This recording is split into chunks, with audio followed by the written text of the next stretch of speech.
Looks like we have the committee members here, so I'll go ahead and call the Housing, Planning, and Development Committee meeting to order. On the docket, so we have the minutes. Did they go out? I think they did. Okay. Excellent. I will go ahead and ask for a motion to approve the minutes of the January. Would it be the? It wouldn't be the January 27th meeting, right? Or do I have the wrong docket? Yeah. I apologize. Let me get my head on straight. I'll go ahead and make a motion to approve the minutes of the March 31st, 2025 Housing Plan and Development Committee meetings. Second. All those in favor? Aye. Aye. Thank you. And then the next order of business, well, it's the communication and the ordinance 14, 2025, for the sale of various properties. I believe that the administration sent out an updated version of it today that should be in Granicus, but my inbox went from like 80 to 160 today. So I would welcome the administration's description of the change and the analysis behind it, because at our last meeting we talked about how two of the lots were a little smaller, more akin to single family or double, but two were a little bigger, 150 feet deep, I think. That's the change, okay. But I'll throw it over to Director Byington to talk through it. Thank you, Councilman. Yeah, understanding the importance of maintaining and enhancing density, administration is proposing the substituted legislation before you. It's a new Section 4. It states that the director will prioritize offers that present opportunities to enhance population density compatible with the surrounding parcels. I will say that we had a lengthy discussion regarding how to achieve density on these properties and what might be the best way to incentivize the development.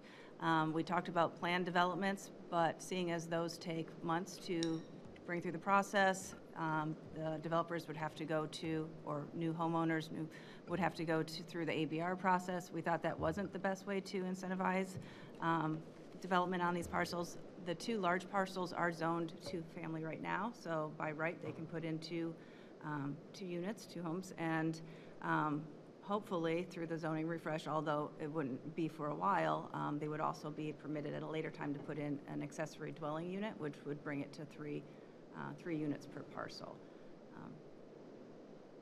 So like I said, we spent a long time thinking about the best way to incentivize it, and that's what we're proposing to you today. I'll open up to the committee for thoughts on the proposed substitute.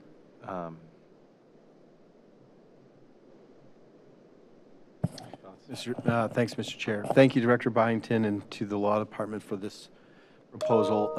So legally, this is pretty expansive and loose. I do appreciate the proposed addition of the new Section 4 that would specify that the director will prioritize offers that present opportunities to enhance population density.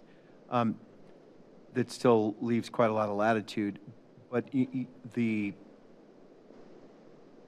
you share a little bit more, Director Byington, on your current thinking? It sounds as if the department prefers not to be the developer in-house, prefers not to go through the plan development process, although that's still an option under the presented wording. But are you ready to make any commitments to trying to achieve more density on two of the parcels?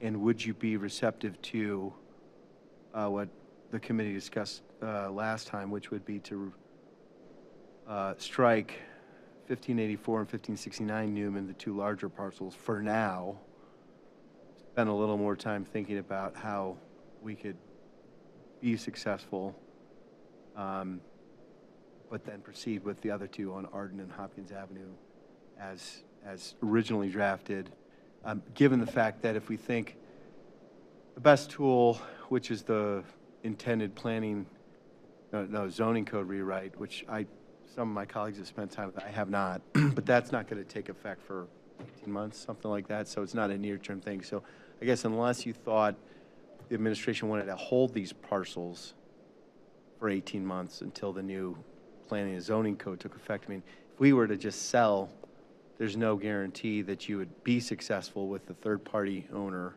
They could build an accessory dwelling unit, but there's caps on the size of an accessory dwelling unit. Now, could be quality, but again, if we're trying to take a, you know, small but meaningful step towards density and affordable housing and all that, I guess I'd like to have more closer to a commitment. Through the committee chair. So I would say that, that we are looking at using home funds on, there's 2 parcels that we've held back. One of them, we would like to look at and consider using home funds to do new construction. So I don't think that's off the table by any means. It will take a longer time, so that's why we wouldn't be proposing it on all of them right now. But we are considering that. I think personally that the best route would be to put all 4 out to a realtor at this time to get them moving and to get them to be productive.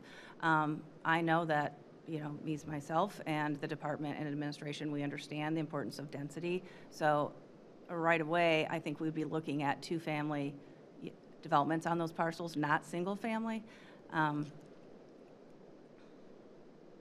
do think that if anybody were to consider the planned development, I think we wouldn't be successful in selling them, regardless of the fact that you can make more on 4 than 2. I think that it's just too cumbersome of a process, and I think it would slow down everything. So my recommendation would be to move forward with all 4. And, you know, I think it's important that each development or each proposal be considered on a case-by-case basis and look at what the surrounding units are around them, if it's single family or if there are 4 family. We have looked, and I do know that there's some density at least around one of them. We've heard in the past from neighbors when they know that the property is available. We do anticipate, you know, people will probably want that as a side lot, but we are committed to putting new developments on these properties. Did I answer your questions? Yeah, a quick follow-up, Mr. Chair. So is it your view, Director Byington, that,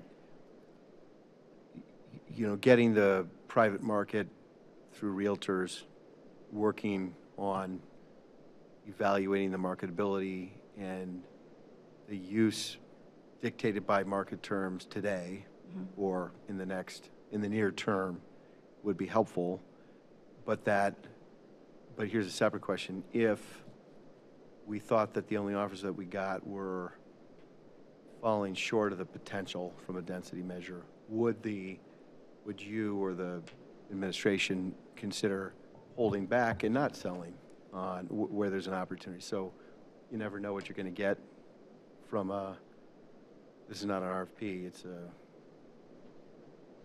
not sure what the term is, but you don't know the response you're going to get. It might go great, but if it doesn't go great, do you feel the need to sell these right away, or could we be strategic in the timing depending on what the response is? Through the chair, absolutely, I feel that we could be strategic. I know that there have been other properties we've had since I've been here that we've had offers on that are not appropriate or were not, didn't offer enough value. We didn't get enough back on it. So, but I think that, like I said, each proposal has to be considered on a case-by-case basis. And if it doesn't work for the neighborhood, or if it doesn't meet our goals of increasing the density or bettering the neighborhood, then we would definitely be open and to holding back the property till something comes through. You're welcome.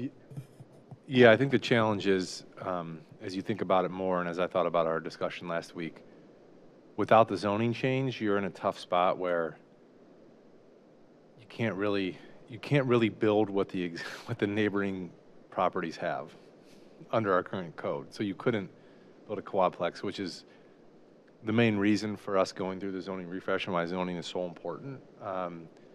And honestly, as I think about it, it's, do we hold these back? But then the challenge is the Newman parcels. I mean, I think the challenge is that you're going to have a vacant property for 2 years, and is that, so it's you're kind of like you're stuck in between two difficult decisions. So I think that's our challenge, because I think there's a way in which the zoning refresh would give you the ability to build more similar to the surrounding properties in density purposes. So I think that the proposed way forward is as good as we can get at this point, but I would ask the administration to be cautious to not just, that particularly on the Newman parcels, to not sell them if we don't think we get the offer we want, because having more time may be beneficial. The other question I had that I meant to ask last meeting was the funds for, so say someone offers 100 grand for a parcel, does that go back in the land acquisition fund? Land acquisition, that's my understanding, yes. That's correct. Okay. And then the other thing I'd like to throw out there to my colleagues is, it says that, I think section, on the timing of reporting back to council, it says timely. I do think maybe putting in a 30 or 45-day window for the communication to hit the docket would be helpful, just to keep us aware of what's going on with these parcels, but would open it up to my colleagues for comments on that point. Yeah, I would definitely be in agreement with that, just so to keep things moving and keep everybody here on the same page and aware of what's going on. Thanks for that. Any other thoughts? Happy to support a change detailing that time, Mr. Chair. The one question I ask sincerely as I'm a layperson when it comes to real estate management development. Is there a real need for us to get these into the market in 18 months if we think, prior to 18 months, if we think in approximately 18 months we'll have a better tool in the zoning and zoning code rewrite? Sure, that is in theory 18 months of continued vacancy, but you're building a structure that will last maybe 100 years. So it might be worth the wait. And the timing in Lakewood today is such that we have a strong housing market.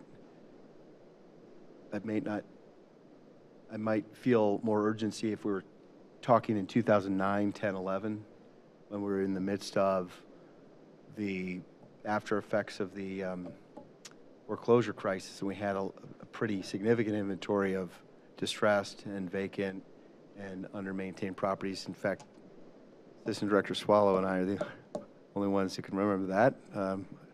Just out of myself, but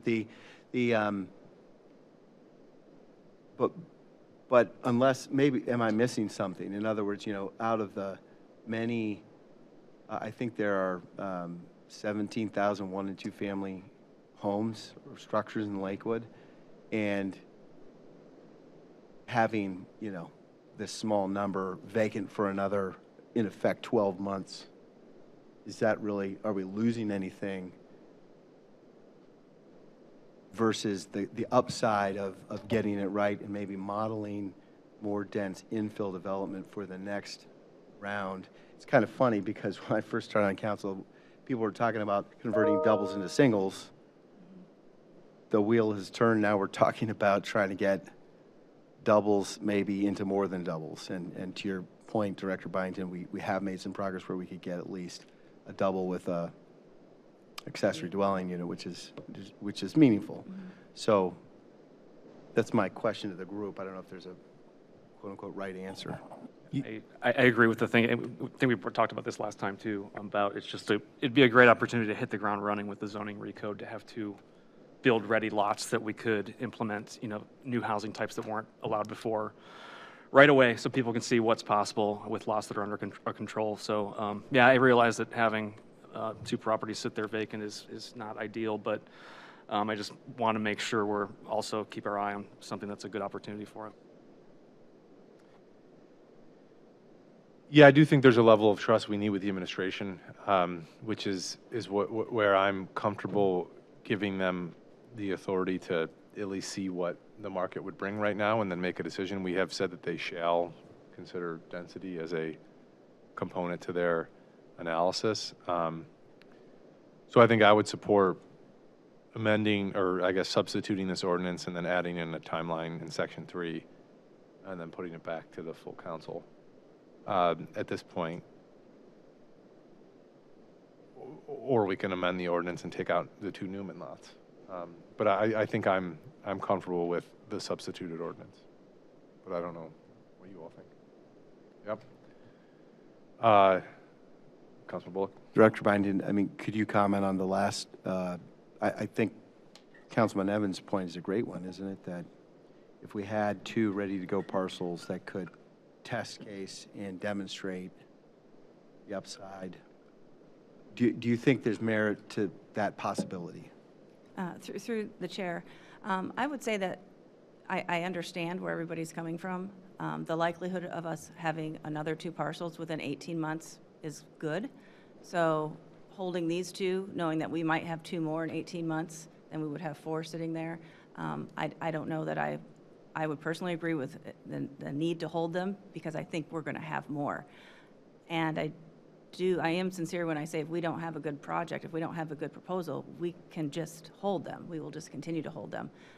The other thing to consider is that both of those might not be ideal for quads. Both of those properties, depending on the neighborhood, might not agree with that as well. So it would be my recommendation that we go ahead and put them on the market and see what we get, and hope, of which I do believe we will have more properties available that will be vacant lots that we get from the county that we can use as models once the zoning refresh passes. Thank you. Can you give us a sense of the inventory of incoming potential vacant lots? I think we talked about this at the last committee meeting. I'm not sure we, at that time, got a report that there are some more coming. Through the chair, I don't have a report. We get them as the county provides them.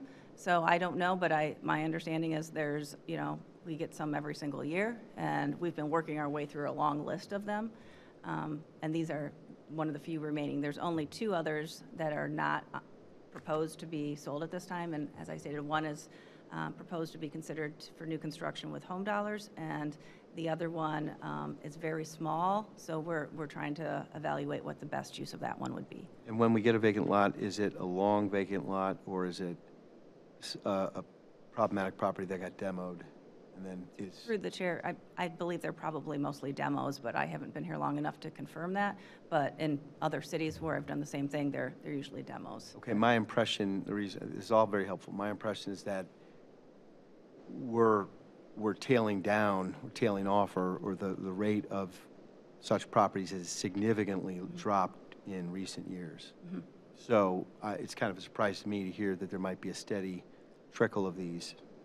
Through the chair, when I say steady trickle, I'm not saying we'd be getting 10 a year. And I would agree that through code enforcement, we're making strides, and the number of demolitions that need to occur have decreased. So it is less likely to get the same number of lots every year that we had in the past. So I would agree that number's going down. I still would stand by thinking that we will probably have 2 within 18 months that we would get. So, okay, thanks. You're welcome. Thank you. At this point, I'm going to make a motion to substitute the version that's in Granicus, a substantive version of the ordinance. Is there a second to that motion? Okay, there's first, second, any discussion? All those in favor say aye. Aye. Aye. That passes. And then as the substitute ordinance, I would make a motion to amend section 3.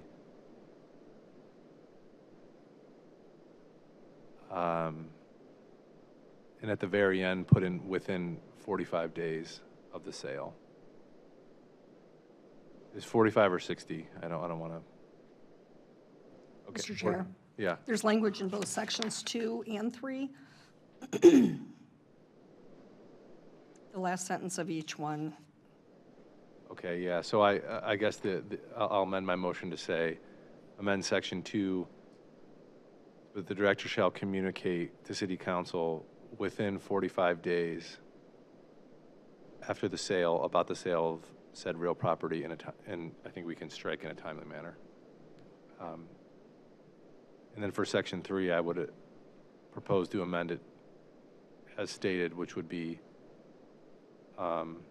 report the details of the sale to council within 45 days of the sale. Second. Any discussion? Mr. Chair, point of order. Yes. So is section 2 about the sale or after the sale? About. The director shall communicate to city council about the sale of said real property within 45 days of the sale.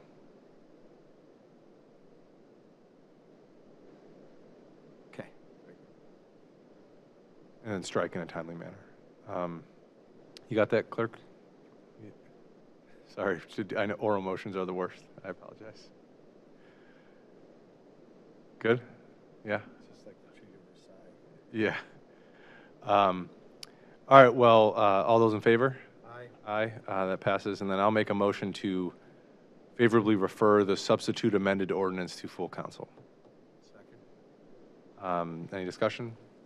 All those in favor say aye. Aye. And without objection, we are adjourned. Thank you.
Okay, everybody. I'd like to call the public safety meeting to order at 6:30 PM on Monday, April 7th, 2025. Our first order of business is to approve the minutes from November 4th. Do you have a motion to approve? So moved. Very good, and I will second, and that motion passes. Our second order of business is to consider the recommendations of the Animal Shelter's Trap, Neuter, and Return program, which we heard about last October already, 6 months ago. We heard explanations from Kara Vlach-Lasher on what the TNR is. She's the president and former president of the Citizens Committee for Lakewood's Animals and Shelter, also known as CLAWS. We heard from Mr. Gary Crumley, the Lakewood Animals Shelter Supervisor, on the process and his concerns about enforcement. We heard from Dana Marie Pinella, an attorney working with CLAWS, who made suggestions for changes to our ordinances. And we heard from Ms. McDonald from the Lakewood Animal Safety and Welfare Advisory Board. We heard from resident Mary Puno on her concerns, and we heard from Megan Galeta, who is currently living in Cleveland but volunteering here in Lakewood and doing TNR here. After that hearing, we asked the Law Department to review the suggestions and return with an updated version of these ordinance or other recommendations. So I'd like to turn it over to Assistant Law Director Swallow to give us any updates. Thank you. First, I would like to thank LASWAB for the work that they put into this. Obviously, you took a lot of time and were very detailed and put a lot of thought into your recommendations, so that is very much appreciated. A lot of the recommendations were incorporated into the final version that has been submitted by the Law Department for review. There were a lot of language changes that they proposed that made a lot of sense. Added cat into multiple portions of the ordinance that was not there prior.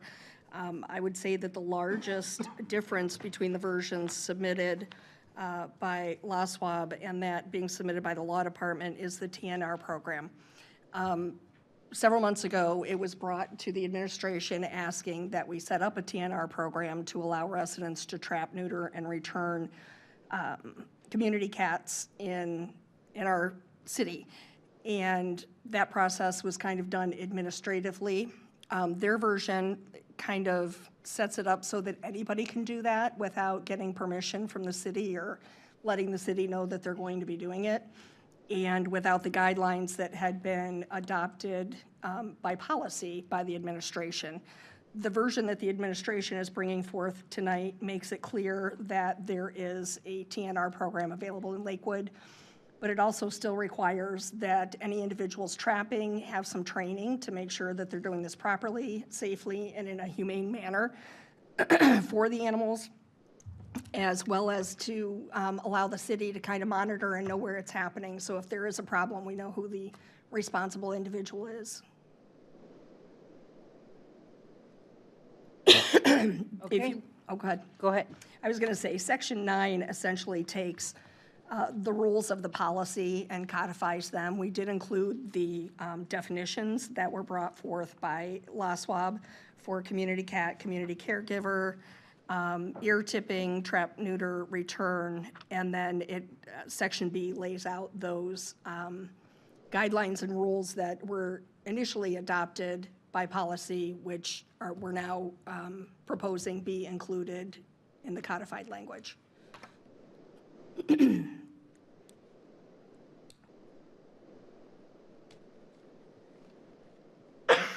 Okay.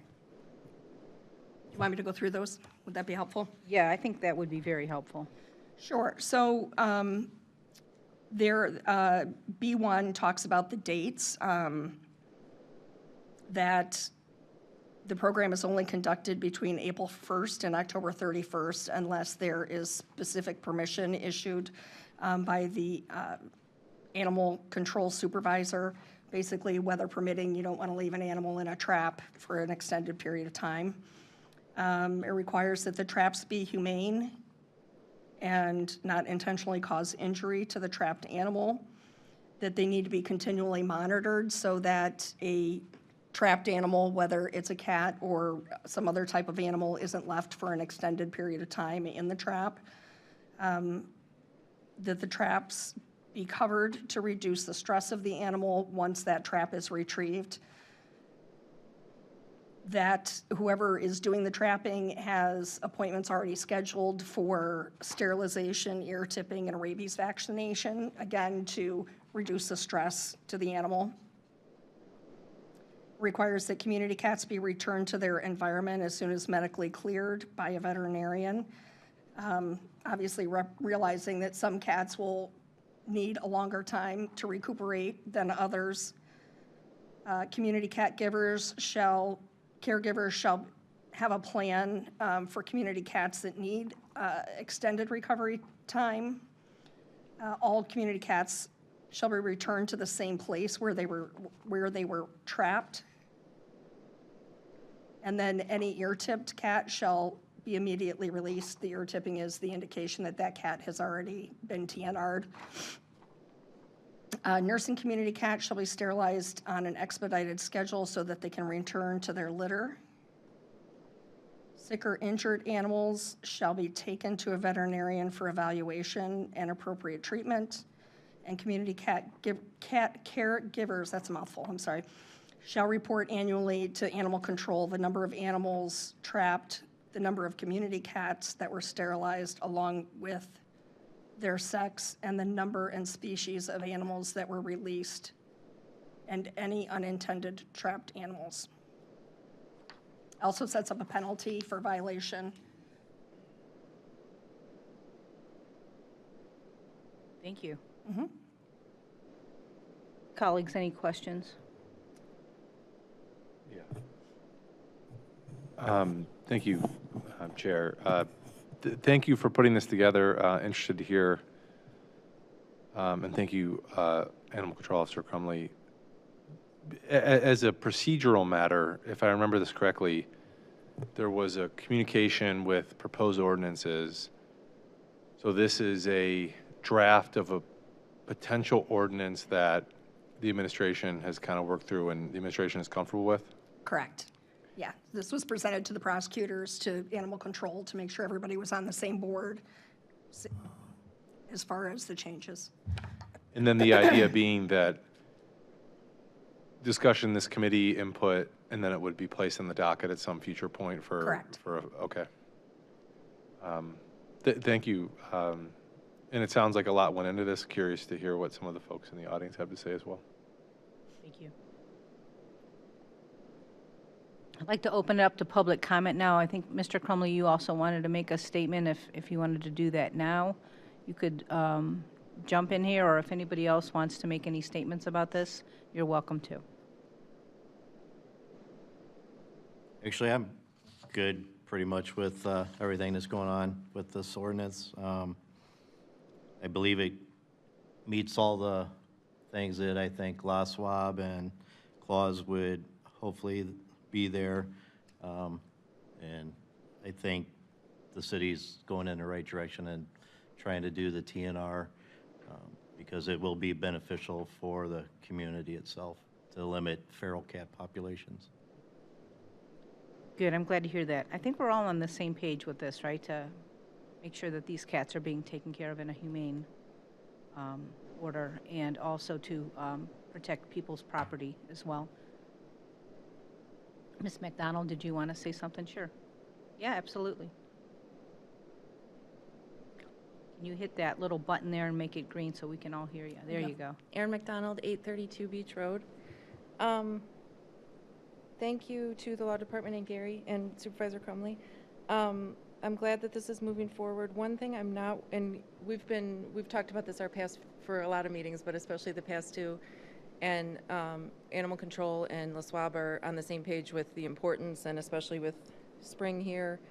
I don't share Gary's concern that we're going to have a lot of influx of cats, because I'm never worried that there are going to be too many volunteers. It's expensive, it's a lot of work, it's a huge pain to do, and everyone's doing it out of their own pocket. I don't think there's going to be a huge number of volunteers, because we barely can get volunteers to consistently do anything. I think it will be good and consistent with the same people that have always done it, but I don't think we're going to have hundreds of people that all of a sudden want to nurse a cat back to health in their garage. I don't think it's going to be a lot. The only sticking point we've had is, and it's not even a disagreement, but our board has discussed with Gary, and we don't know where to go from here, is there was one recommendation line we had that any cat that's trapped that has previously been ear tipped shall be immediately released. So you're doing TNR, you trap a cat, you see that its ear's been tipped, which means it's already been fixed.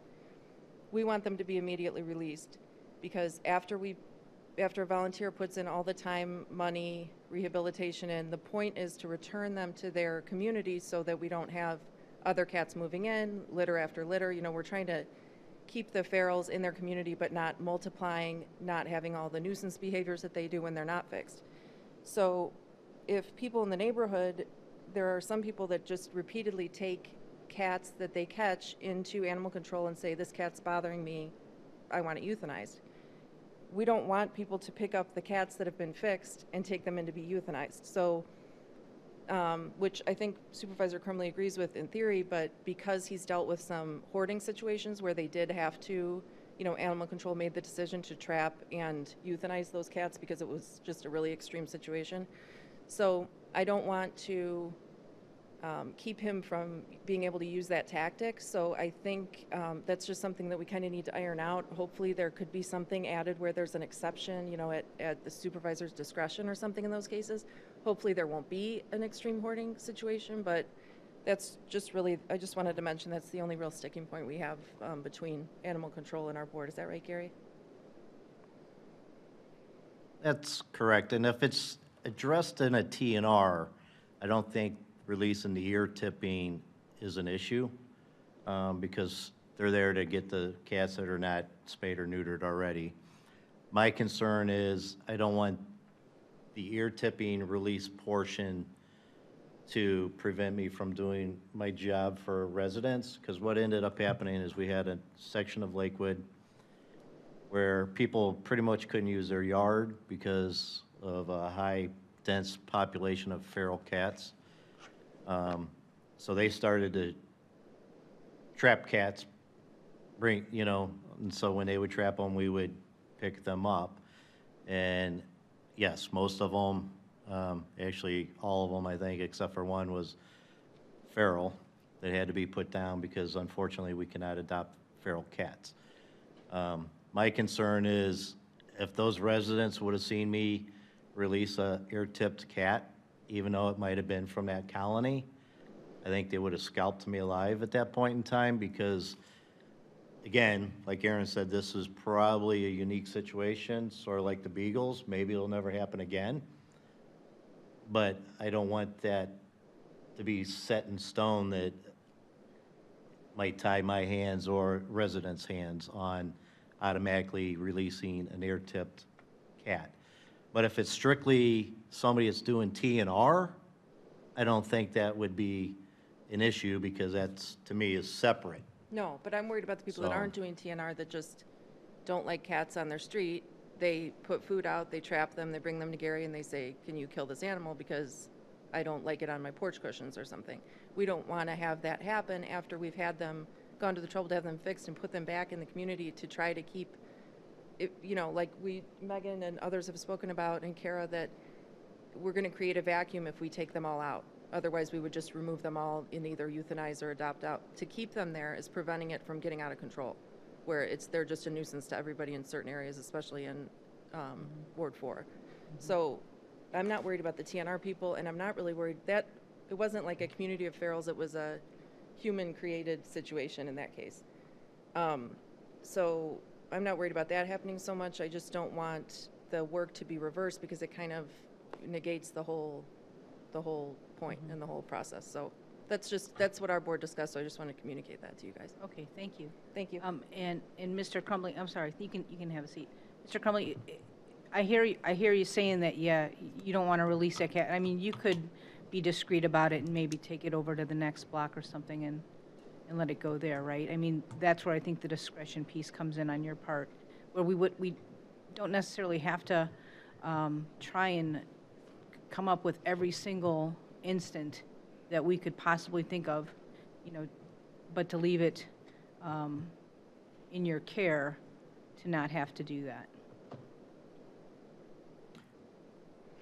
Correct. I guess if the ordinance allows me to release them somewhere else where that would be possible, then, yeah.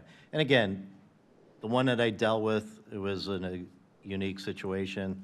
Plus, a lot of those cats were sick, even some of the kittens that we ended up taking to the veterinarians, the vet had to euthanize them just because they were too sick. So that was a large, sick, overpopulated cat population that, yes, more of a outdoor hoarding situation created. So hopefully we won't have that type of situation again, but I could see it happening. That's my only concern. The law department can work on that as well, making sure that there's some language and discretion for animal control in the events that sort of a scenario arises again. Okay, perfect. Any other colleagues? Mr. Bullock? Thank you, Madam Chair. Thanks to the Law Department, and sir, thanks for your service. It's a big job, and one of your predecessors said, you can't build a dome, an invisible bubble over Lakewood, and people seem sometimes to expect that they won't have any foxes or birds or skunks or certainly cats. And so thank you for doing what you can to help to be responsive to the community, but also educate people. And then, of course, thanks to our volunteers, because I think we cover more neighborhoods. We are able to help more animals, and we are able to do a higher quality, more humane job with them in partnership. I hope you've discovered that. I've always found that the Lakewood Animal Safety and Welfare Advisory Board and CLAWS are great people to work with. So to me, we're lucky to have this partnership between the citizenry and the city. Law Department, I think, nice work. How commonly do we actually put in code the mechanics of how a program works? I mean, sometimes we do, and maybe because of the way that this section of law is written to prohibit some acts and permit others, maybe it's advantageous to have it here, but we could also take the approach that the director shall promulgate a program, and it shall be determined administratively a little bit, right? So we did do that, how long ago did we do that? 18 months ago, 2 years ago, I'm guessing, at the request of La Swab and CLAWS wanting to have a TNR program in Lakewood. All of the items that are included in here as required or prohibited were developed along with them over several meetings and working out the language. They're obviously the experts in this, the law department is not. And, getting their input in what works and best practices basically for this sort of a program. So at this point, it seems We're in a good spot. we're in a good place, and it seems to have worked well, at least as far as I've heard. And I think it's appropriate to codify the program so that it's clear that we have this. Okay, thank you. So it looks to me like subsection 9 or whatever the term would be might have spoken to what Ms. McDonald was saying, but as long as I think that's the broader point I'm driving at, is if you hardwire the rules into the law, then you have less flexibility. But if you're able to workshop it so that you've got the appropriate flexibility, then we can all be successful. And there may already be another section of the code that addresses this scenario. I just want to have time to review that and make sure that the two don't conflict and that we're adequately protected in case a scenario like that does arise Understood. again. And I do think it's a good point that Aaron made, which is for this to be successful, this is geared to have non-city personnel be successful at this trap neuter release effort. And so we want to hit got to thread this certain needle. We want quality measures, but we don't want it to be so restrictive that we're never going to successfully attract any citizen to do this in the responsible way that we want. So I appreciate what you're saying. That's all I got. I defer to the experts here, but I'm glad that we're working through this, and it sounds like we're close to being successful. May I, through the chair, Councilman Bullock, in specific response to some of the points you made, the administration was very comfortable maintaining this as an internal policy. As Ms. Swallow indicated, it was a policy. It was the public's request at the last committee that it be codified for protection of the individuals engaging in the TNR process. So, and the administration agreed. The administration thought it was fine as a policy, but to work with the public as an accommodation, if the people doing this, well-intentioned people doing this, thought it was important to have it codified for their own protection, then that's why the administration indicated to the law department to go ahead and draft this and go forward with the ordinance. Thank you. Okay, we did have one e-comment. I'm not sure if you saw that or not on from Mr. Puno about making sure that cats were added to 505.11.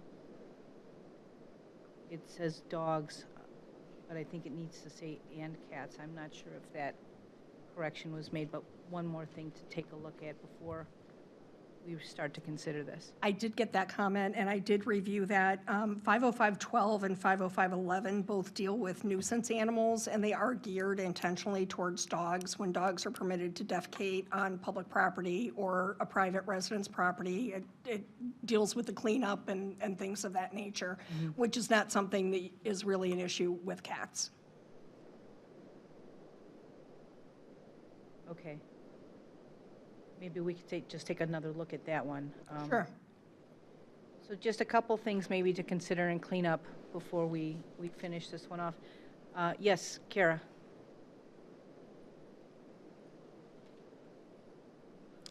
Hi, Kara Black-Lasher. I'm the former president of CCLAS. My term ended, I stepped down on March 31st. I just have one question, just because we don't have the law department's version. Everything that you went through, was that added to the suggested, or was that in place of what was suggested? It was kind of a hybrid, so I took the definitions that were suggested and then included the requirements from the policy. Yeah, because we had worked through the policy and those were like procedural things. So you took our piece and then actually codified the policy pieces as well. Correct. So it's kind of a hybrid. Correct. And obviously, we'll have a chance to look at that before it goes up for public comment through City Council as well. Yep. Okay. Great. Yes, sir.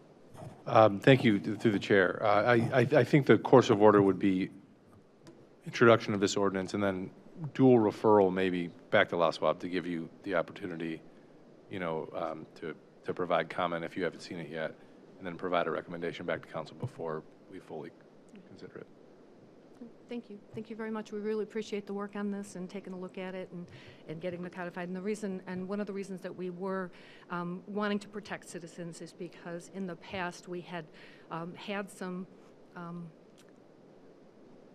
police officers actually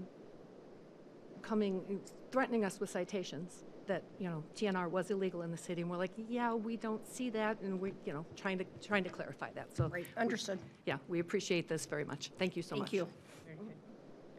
Anybody else? Okay. Yes. Megan.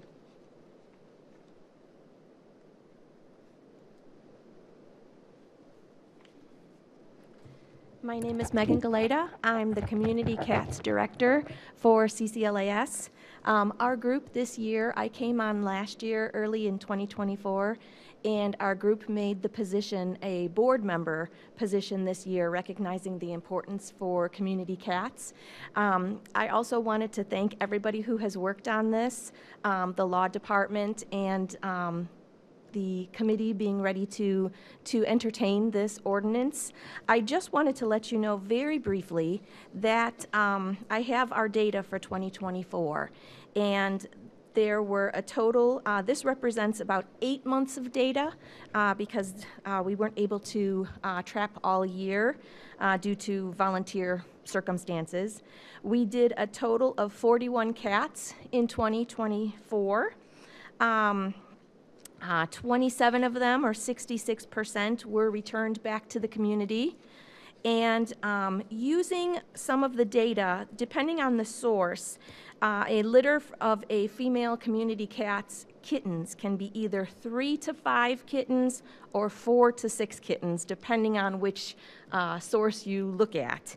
So we took the lowest number of 3 kittens and multiplied that and came out with we prevented a total of 57 kittens that would be born in Lakewood in 2025.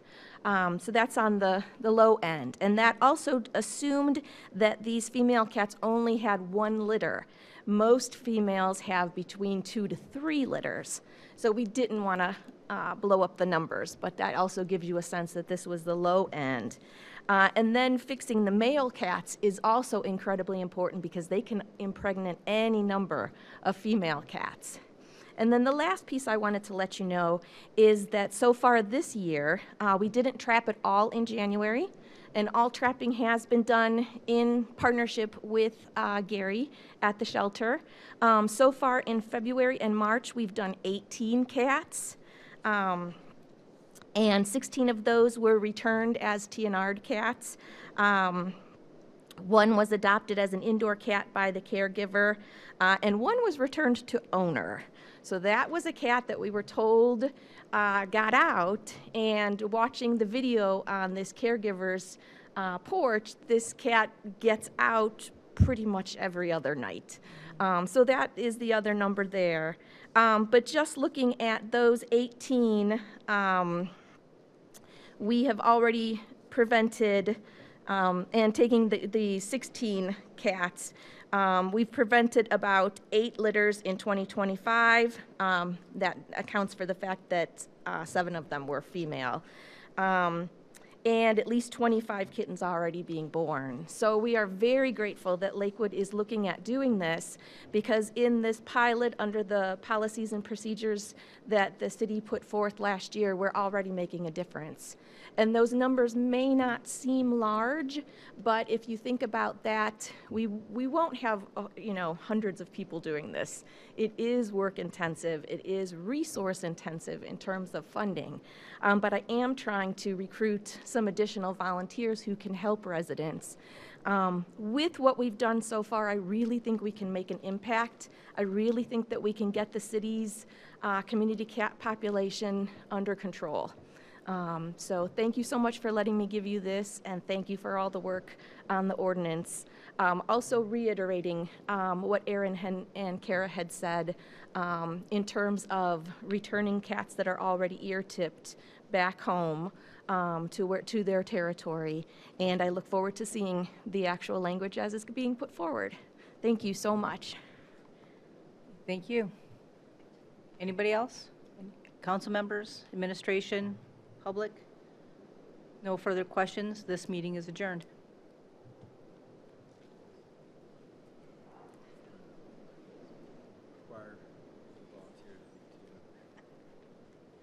Not yet. That's the next meeting.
Thank you.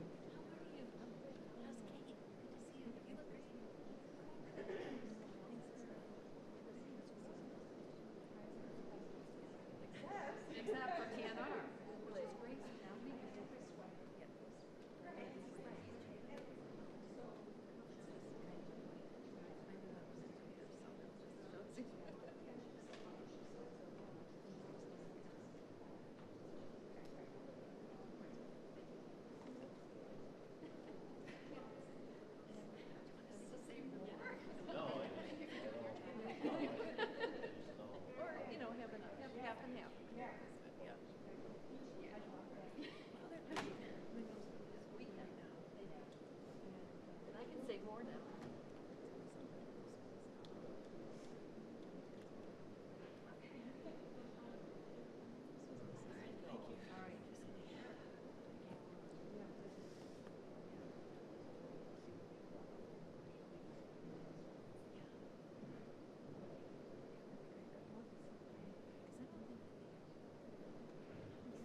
I know. When I went to look at the minutes to refresh my memory, I'm like, it can't be. I keep going back and back. It cannot be October. It's crazy.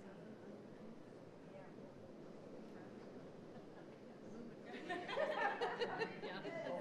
Good. I'll see you there. A lot of us are starting to pack out. Well, thank you. I'm gonna run. I got the tax stuff to do. Good to see you. Say hi to Katie. Yeah. Yeah. Tell Katie I said hey. Swan. Swan. Swan.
have three.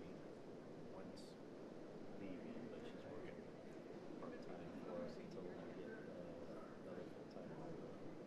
And I don't think we'll be in that new shelter until maybe this summer. So hopefully. Try to get there. Yeah. It'll be a nice building. It is a nice building, nice location for visibility. Personally, we miss the metro works, but for the animals, I think it's going to be You're going in the same neighborhood, just a couple blocks. We are down in metro parks. We're coming to Lakewood. Big difference in environment for us. We'll be more visible, so hopefully animals will be Put in a garden or something around the back? I know there's going to be grass for dogs, kennel, and all that. Not quite sure what the outside landscape design is supposed to be. Well, we should put it in Oh, I'm sure there's something. I just don't know what it is. You tell them what you If it's insufficient today, maybe over time. I don't know, they've got hardscape all around it. It's just a big truck pad. Anyway, I think it's important. Part of this town is that there's so many layers. I don't get involved.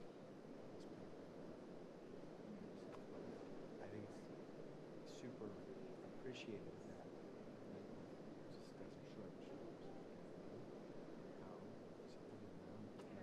Right. We're doing more than we're doing. We cover a lot more. So, Oh, yeah. We do a lot more than other cities in control. If they even have it. Some of them don't even have it. so, you know, I don't know how much love and focus you get, but I think Thank you. We get positive and, of course, the negative. But yeah. and what I love is the people that just, they get on Facebook, they'll read us up sometimes, and I'm like, why don't you just call and have a conversation with me? And I don't understand. You probably won't beat us up like you do. You know what I mean? So, It's a grievance machine. Yeah. You know, all that stuff. So pay a little attention to that. well, it's like Easier said than done. the one lady, she's and this is on a different one because we created a Facebook page for our animal shelter, but we post strays when we get them, and then once they become ours, then we post them when they're available for adoption. So Okay. that's all we, and we don't leave comments or anything like that. She keeps saying, I don't know why they don't allow comments. Really?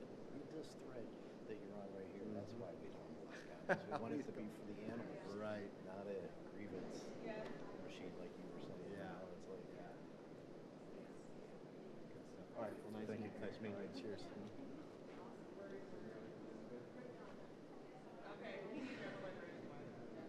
you're gonna miss me, aren't you?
We'll call the April 7th meeting of City Council to order. If you're able, please rise for the Pledge of Allegiance.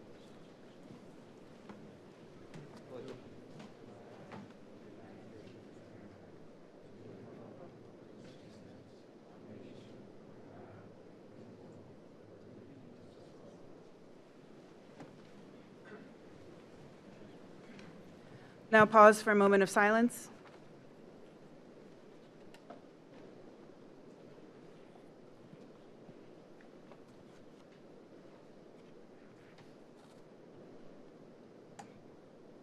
Madam Clerk, please call the roll. Baker. Here. Bullock. Here. Evans. Here. Keppel. Here. Marks. Steiner. Here. Strebig. Here.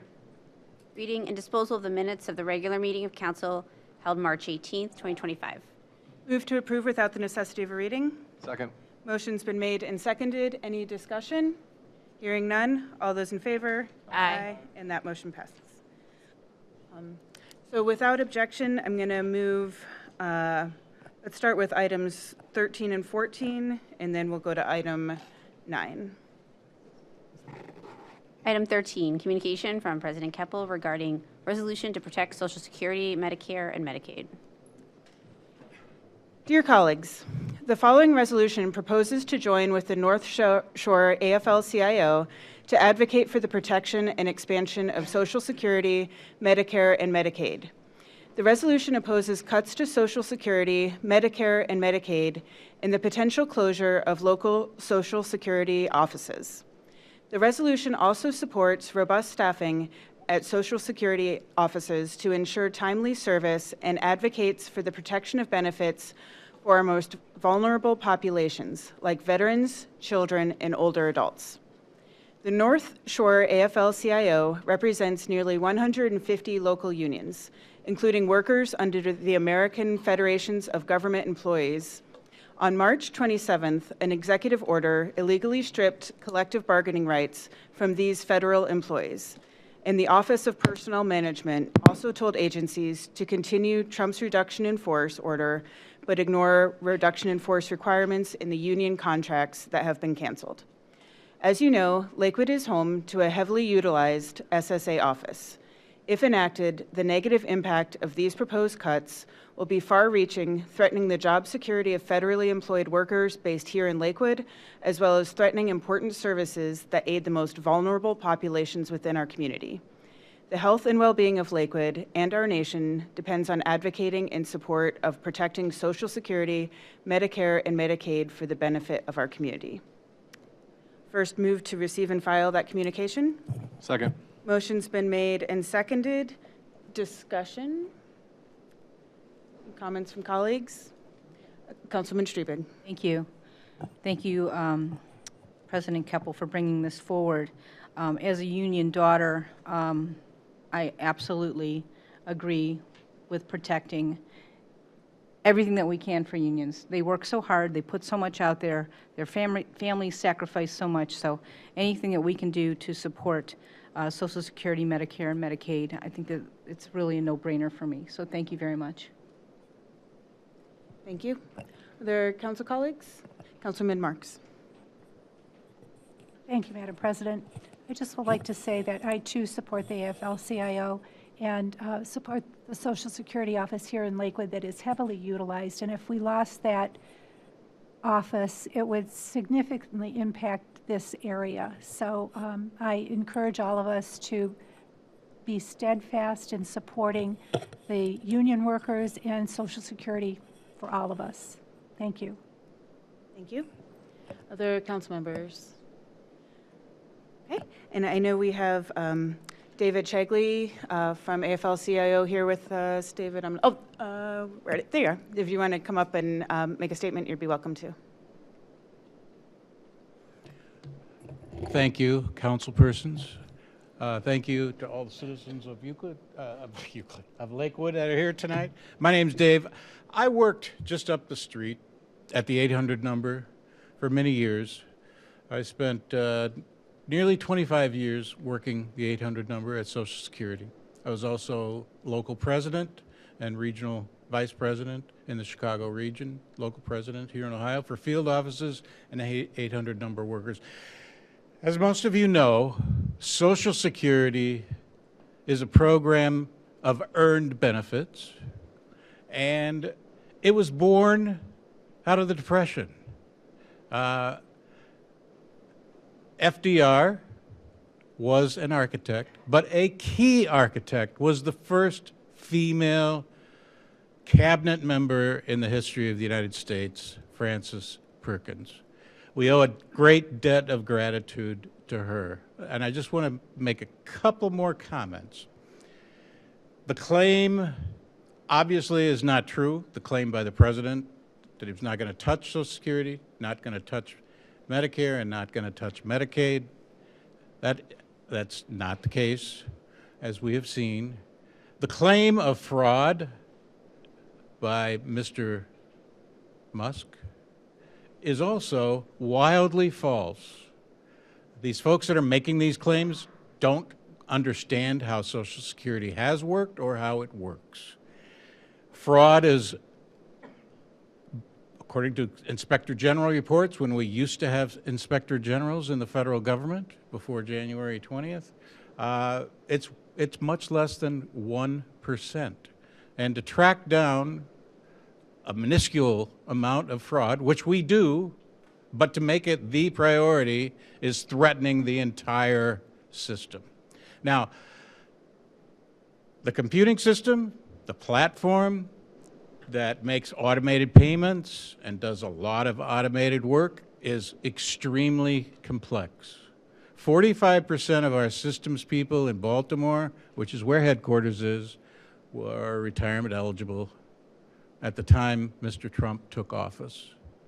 What they've done is created a toxic work environment, as you can see by what's happened a week ago Thursday with the executive order on bargaining.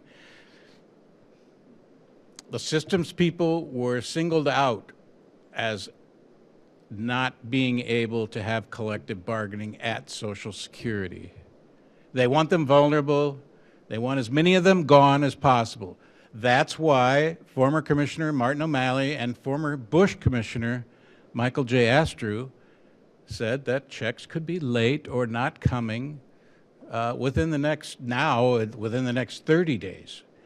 This system is very complicated. There's a skill set. You're all familiar with, in your work, with skill sets that people have in government, around computer systems and around other things, and they are removing these skill sets from Social Security, making the platform vulnerable. And the claim that it would be rebuilt as if techies from wherever they're from can do this quickly just is not telling the truth. So I thank you for presenting this tonight. There's many more things I could say, but I won't take your time. I just ask all of you in here please know that Social Security is extreme. They are looking to privatize it. The monies, we administer Social Security at less than 1% of the benefits paid. No insurance company. It is a Social Security insurance plan that Frances Perkins and FDR put into place and that has developed over the years. Local offices, there's at least one in every congressional district. Local offices are the backbone, along with these systems people in Baltimore, of making it all work for all of you who are living your daily lives and whose parents, or maybe you yourselves, depend on timely checks to do what they need to do to keep roofs over their heads and food on the table. Thank you. Thank you.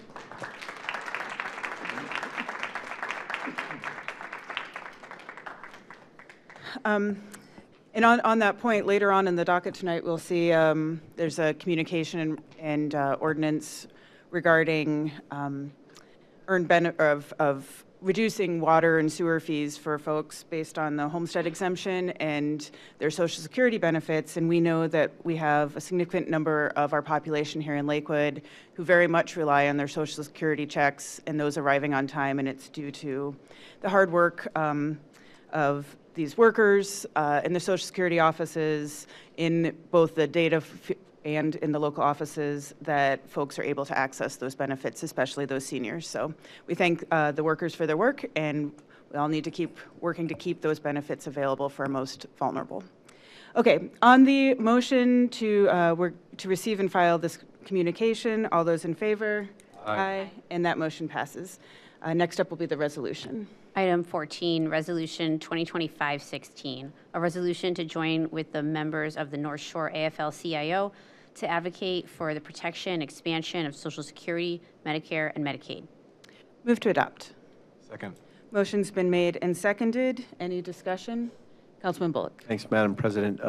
Thank you, sir, for being here and for your long service and work. I know Lakewood has had a Social Security office for many decades, and I remember when the new one was built, the new building was built and relocated. So happy to join in advocacy for that. If we think we're under concern of maybe losing the Lakewood office, I hope that we'll pursue additional steps beyond the one we're taking tonight, which is important and valid and to support. So maybe we should be in conversation with the federal government now and make sure that we have that off. But thanks for your good work, and I'm happy to support tonight. Other council members? Yeah. Councilman Hamel-Steiner. Thank you. Thank you, President Koppel. Social Security, Medicare, and Medicaid provide a vital social safety network for so many people and so many Americans and so many of our community members. And I just want folks to understand that, you know, we have to keep resisting what is currently happening, and you have to keep making those phone calls. You have to keep sending those emails. You have to keep showing up and fighting for this. It's so vital, and it's something that eventually all of us are going to need, and it's something that we've worked all our lives. We're paying into the system, and it should be there for us. And if they, you know, the federal government would stop borrowing and taking from these funds, they would be there for us. So I just want folks to really just keep that in mind and just keep fighting and keep pushing back. Thank you. Other council members? And to Councilman Bullock's point, I'm not aware of any specific plans to close the Lakewood office. I know that it has been proposed to close an office, I believe, in Mansfield. There was, just a year or two ago, an office was closed in southern, southeast Cleveland. So to the point about one in every congressional district, that's the policy until it isn't the policy. So that's on us, to all of us, to continue to contact our federal legislators, particularly our senators in this case, to make sure that our Lakewood office stays, as do the employees who are working to keep these benefits. Okay, on the motion to adopt the resolution, any further comment? We did have one public comment in support of the resolution. And I don't think we have anyone else signed in to speak on this. Okay, great. Okay, on the, after the vote, we'll invite anyone who'd like to join us down front. Mr. Shigley, if you'd like to join us, we'll have a presentation of the resolution. So on the motion to adopt, all those in favor? Aye. And that motion passes.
Item 9, Resolution 2025-14, a resolution to join with states, municipalities, and other jurisdictions around the country to designate April 2025 as Arab American Heritage Month in the city of Lakewood by celebrating the Arab American culture and paying tribute to the contributions of Arab Americans.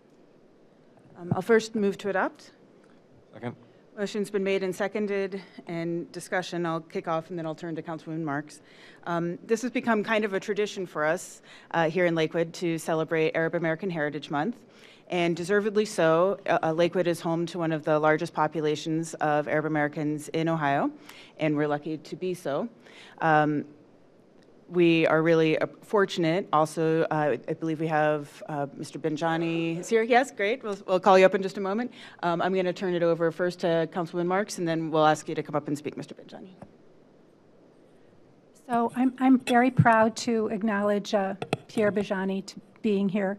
And I was with the Arab American community on Saturday night as they celebrated this resolution for April 2025 to be designated Arab American Month, and hopefully every April going forward.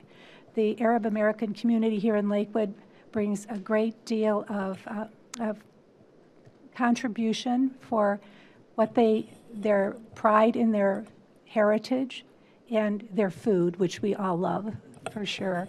But Mr. Benjani is a prominent member of that Arab community and does so much to honor them and make sure that we understand how important it is to integrate other cultures into our community. And we're so happy to have the Arab American cultures here in Lakewood. Thank you, Mr. Benjani, for being here. Thank you. If you'd like to come up and speak, you're welcome to.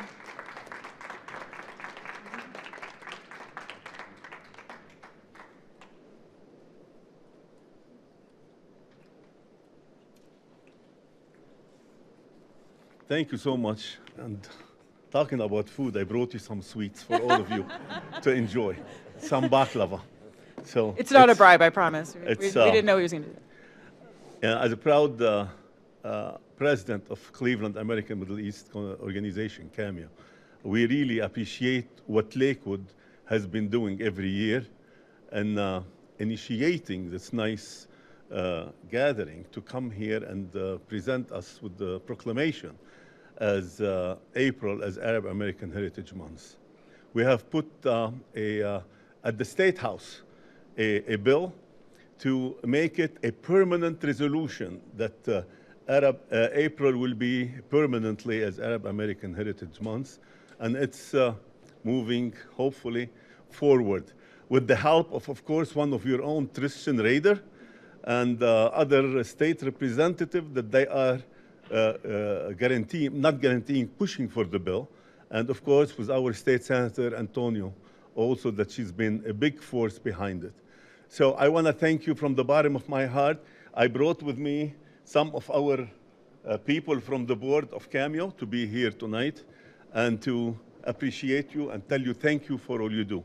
And please accept this as a small token of our love to you. Enjoy the sweets.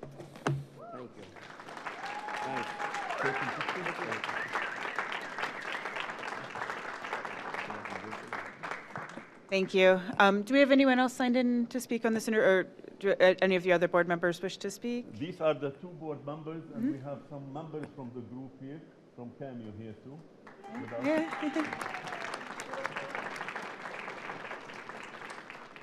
Great, thank you. So, other council members, any other comments? Councilwoman Streebig. Thank you. Thank you, Madam Chair. Thanks to you and Councilmember Marks, and thank you all for coming this evening to share this date with us and bring forward this resolution to recognize Arab American Heritage Month. I'm pleased again to support this important resolution recognizing, supporting, and celebrating our diverse neighbors here in Lakewood. And by acknowledging and lifting people, we lift our whole Lakewood community to greater heights, and this must continue to be a priority. So thank you very much. Thank you. One more thank to our dear friend Cindy Marks. Cindy, thank you so much, Cindy. And of course, to the council president and to our mayor, Mayor George. Thank you for being a friend, all of you. And you know, Lakewood is one of the largest Arabic population in Northeast Ohio. So thank you for all you do. And my services is in your hands. If you need anything, I'll be happy to accommodate you. Thank you so much. Appreciate you. Thank you. If there are any other comments, we'll vote on the resolution, and then we invite you to come down and we'll do a photo.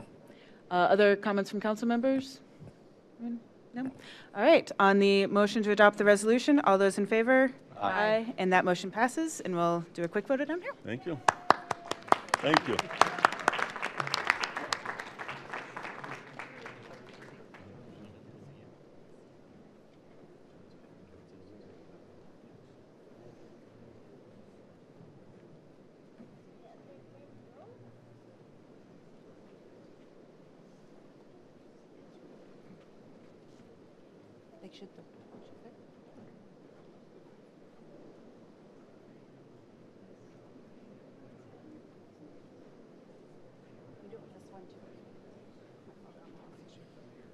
Yeah, please.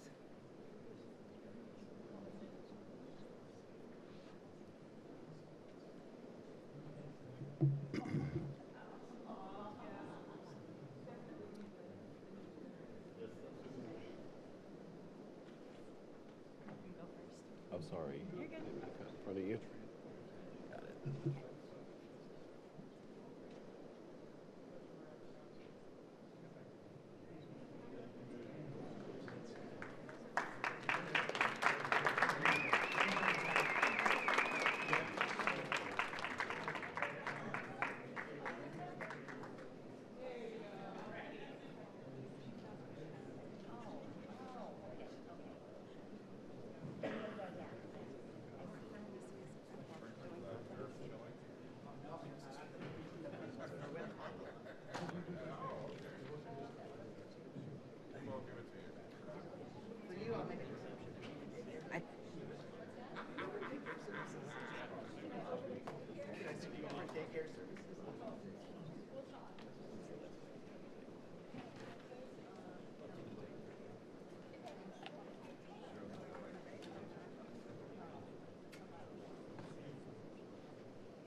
Item 1, report from Committee of the Whole held March 24th, 2025.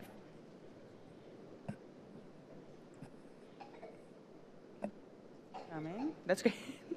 All right. Dear colleagues, Committee of the Whole met on Monday, March 24th at Cove Community Center to discuss the internal operations of City Council, reflect on members' work styles, receive updates from council leadership, and to conduct strategic planning for 2025. We reviewed the city's major guiding documents, starting with the community vision, and used those plans and documents to discuss individual and group priorities. After identifying priorities, members evaluated how much of their time and energy they could realistically devote to each priority and if they predicted the need for city funds to support those priorities. Photos of this exercise are attached to this report, and members of the public and staff are invited to visit the council office on the first floor of City Hall to take a closer look at these visuals. It is my hope that taking this time early in the year for such reflection will help council focus on our shared priorities and work efficiently and effectively with each other and the administration for the rest of 2025. Move to receive and file that report. Second. Motion's been made and seconded. Discussion. Vice President Baker. Yes, thank you, Madam President. I'd just like to thank you and council staff for facilitating that kind of planning session. I know it's not easy to do that. And it's work that often isn't lifted up, so I'd like to lift it up and say thank you. It was a very productive session, not only on our colleagues' working styles, but also shared priorities, so I think it will serve us well throughout the rest of this year. Appreciate it. Thank you. Any other comments? Councilman Marks. Thank you, Madam President. I agree with Councilman Baker. It was a very productive session. I really appreciate it. I know it's a lot of work to put that together.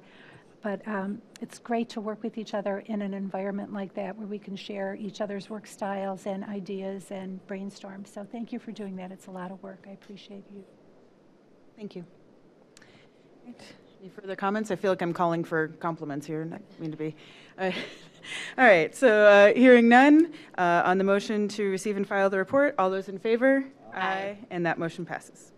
Item 2, report from Housing, Planning, and Development Committee held March 31st, 2025. Vice President Baker. Thank you. And we'll do a combined report because we met on March 31st, 2025, and then today, April 7th, 2025, mainly to consider Ordinance 14, 2025, which you will see next on the docket, which is the sale of 4 properties that the City of Lakewood came into possession of through the Cuyahoga County Land Bank and its own Land Reutilization Corporation. Essentially, it's properties that either for various reasons, nuisance abatement, were demolished, and so they are vacant lots now. The discussion and the reason why I went to 2 different committee hearings is because in recognition that the amount of housing units in the city is part of the challenge for affordable housing. One way to address affordable housing is to have more units. So we really challenge the administration to come up with ways to consider, and particularly in some of the bigger lots, maybe a way to get more density within them. And the administration promised to consider density as part of their proposal. There was a little bit of discussion in the committee about the zoning refresh the city is going through that will maybe enable more density in certain areas, particularly where neighboring properties are also quadplexes or more dense uses. So essentially, but that process is about a year and a half or 2 years in the future.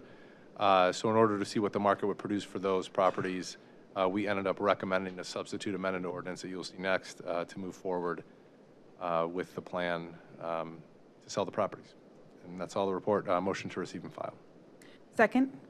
Any further discussion? Councilman Bolt. Thanks, Madam President. I'd just add one thing. First, it was a nice series of hearings by the committee and the chairman, and thanks to Director Byington and Assistant Director Boss for a thoughtful dialogue. The issue of trying to do what we can do to provide less expensive housing, especially for housing types that could have school-age kids, it was front and center. And so in this, we were talking about a relatively limited number of properties, but start with what you can do. So I just want to say I thought we got off to a nice start in terms of trying to workshop solutions right here in Lakewood. I was glad to learn of the forthcoming zoning code refinements. That's inside baseball, but could be important and have a big effect in a positive way. It's not a done deal yet, but we're starting to make some nice headway. So anyway, thank you for the thoughtfulness.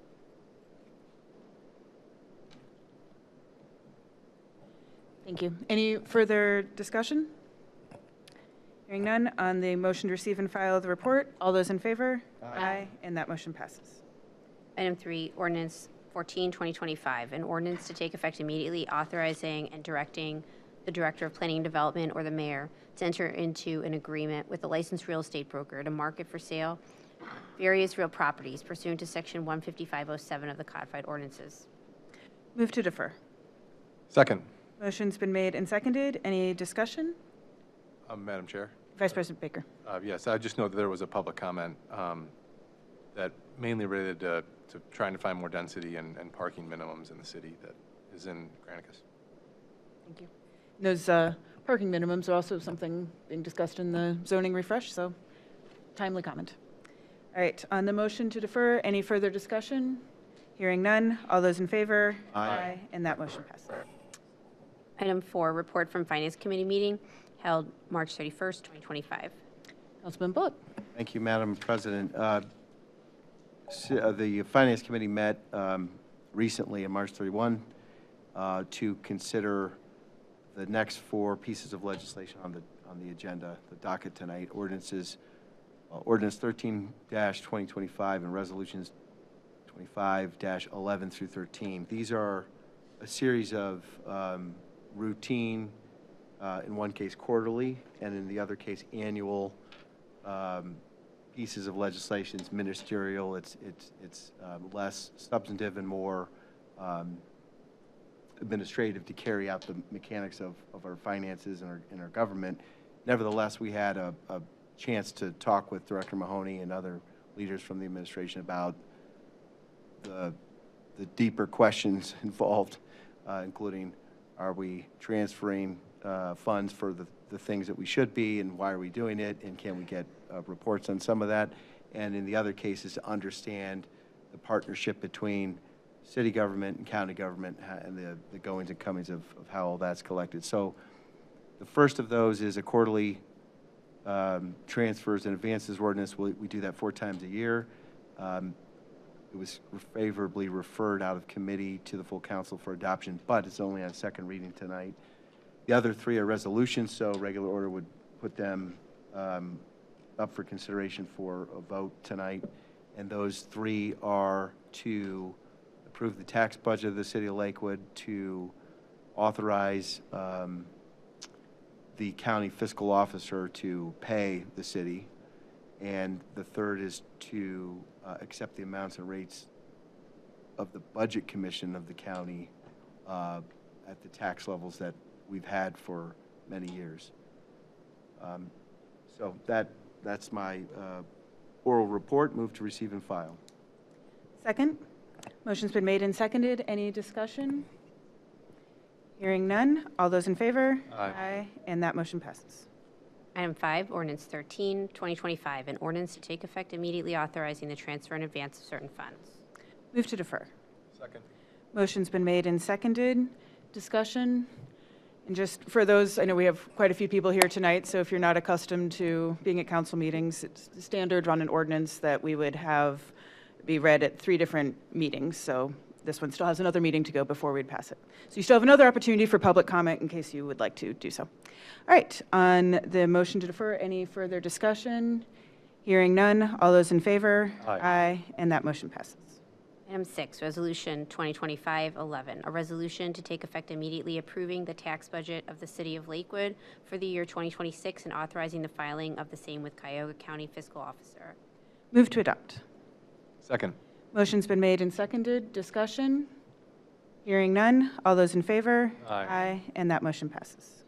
Item 7, Resolution 2025-12, a resolution to take effect immediately requesting the Cuyahoga County Fiscal Officer to draw and the Cuyahoga County Treasurer to pay to the City of Lakewood in advance of all real personal property and special assessments collected in the year 2026 in such amounts as may be requested and available. Move to adopt. Second. Motion's been made and seconded. Any discussion? Hearing none. All those in favor? Aye. And that motion passes.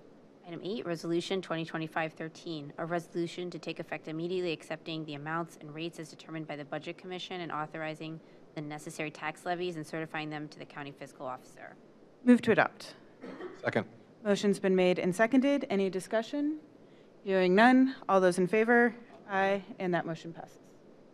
Item 10, communication from Vice President Baker and President Keppel regarding update on the new Complete Streets Ordinance and accompanying legislation. Vice President Baker. Thank you.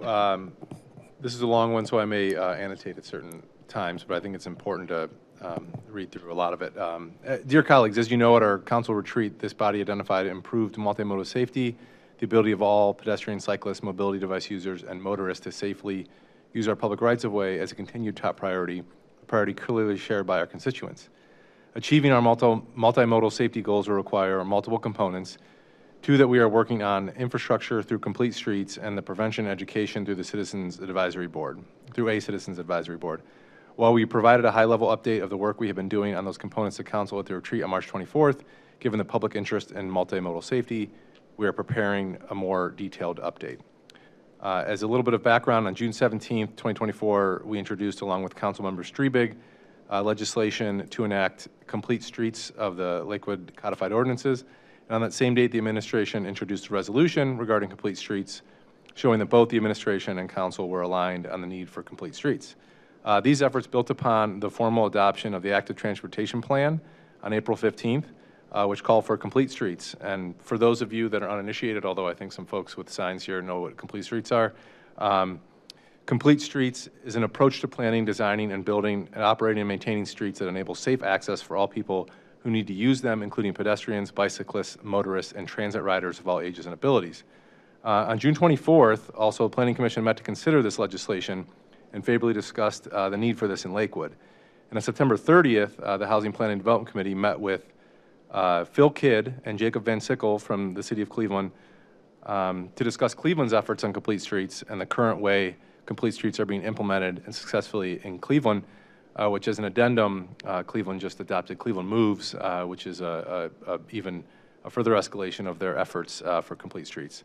And over the past year, Council and the Administration, Planning Commission, and engaged community members have been providing input, and it's clear that we need this in Lakewood.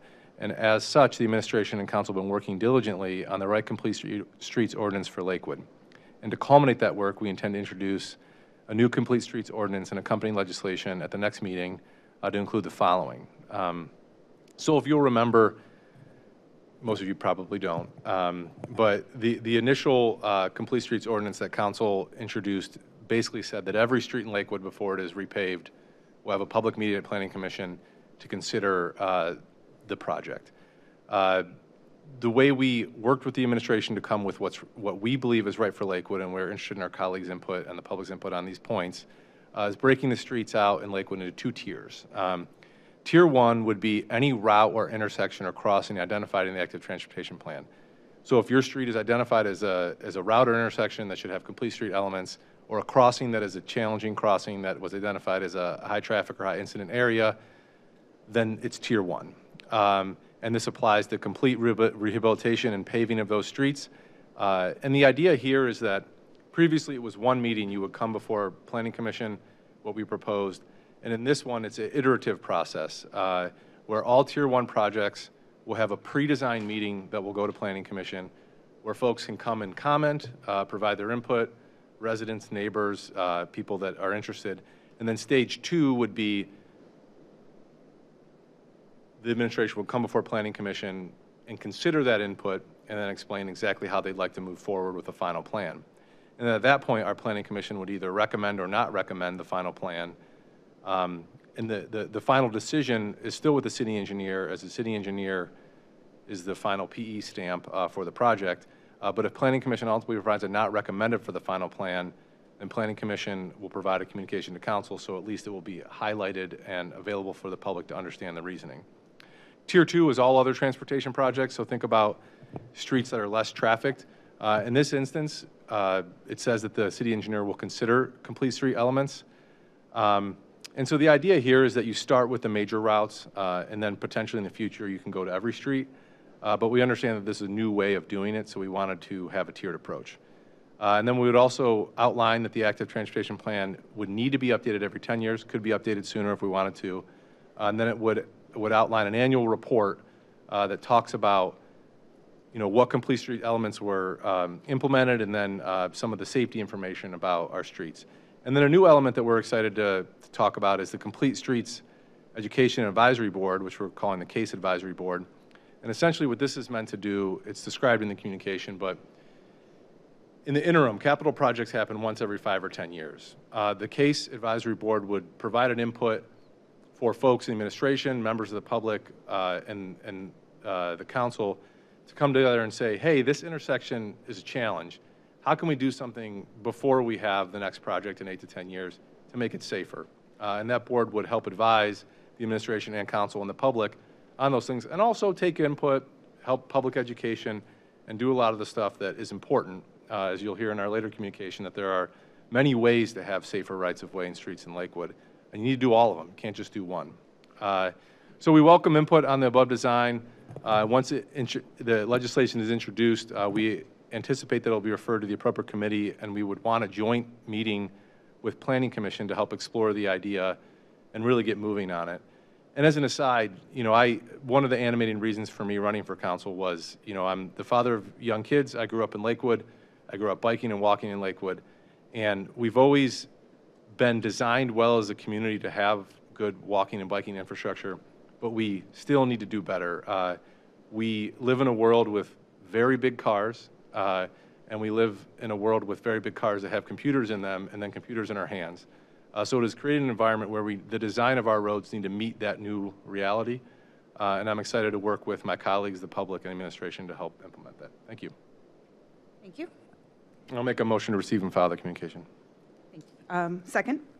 And I'll add some comments here as we move into discussion. And I just want to thank Vice President Baker for your leadership on this.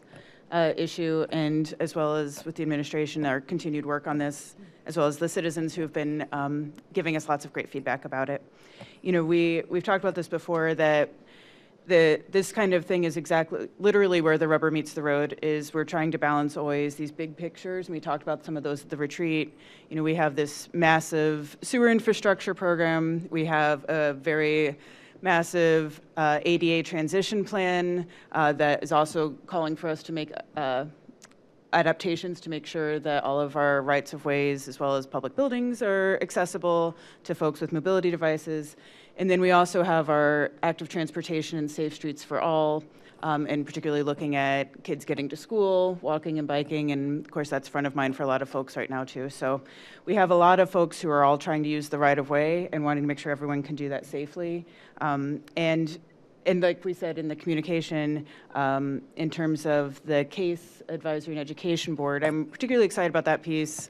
It's kind of my wheelhouse. Vice President Baker is very knowledgeable about the ins and outs of complete streets, and I'm the communications person. But I like the not that you're not good at that too, but I really enjoy. I think that is a really important component as well, because we all have a part to play in this. You know, I know we on council kind of integrate between the public input, where sort of the ombudsman in the community, a lot of the times hearing all of this.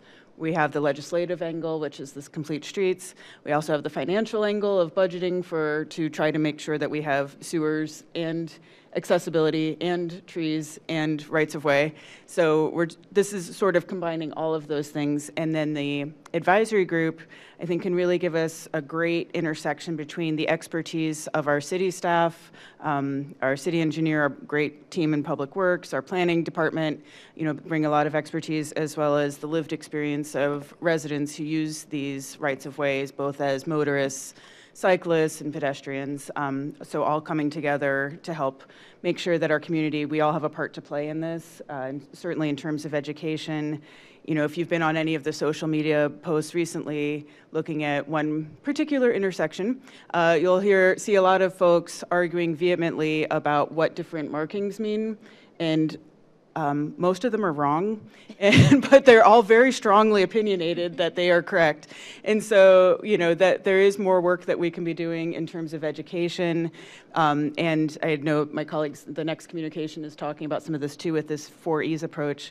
This complete streets legislation, as well as the Case Advisory Board, are really focusing in on that engineering piece and the education and communication piece, as well as having a way to do both the long-term big infrastructure work that we're all committed to across the city, as well as sort of the more rapid response that you're seeing, like the flexi posts that were recently put up by the administration, and the incoming high visibility paint and all that sort of stuff. So this is a way to sort of do yes and we're excited to continue to work on it. All right, further discussion from colleagues. Councilman Hamilton-Steiner. Thank you, President Couple. I will just say I agree with the approach of using a citizens advisory.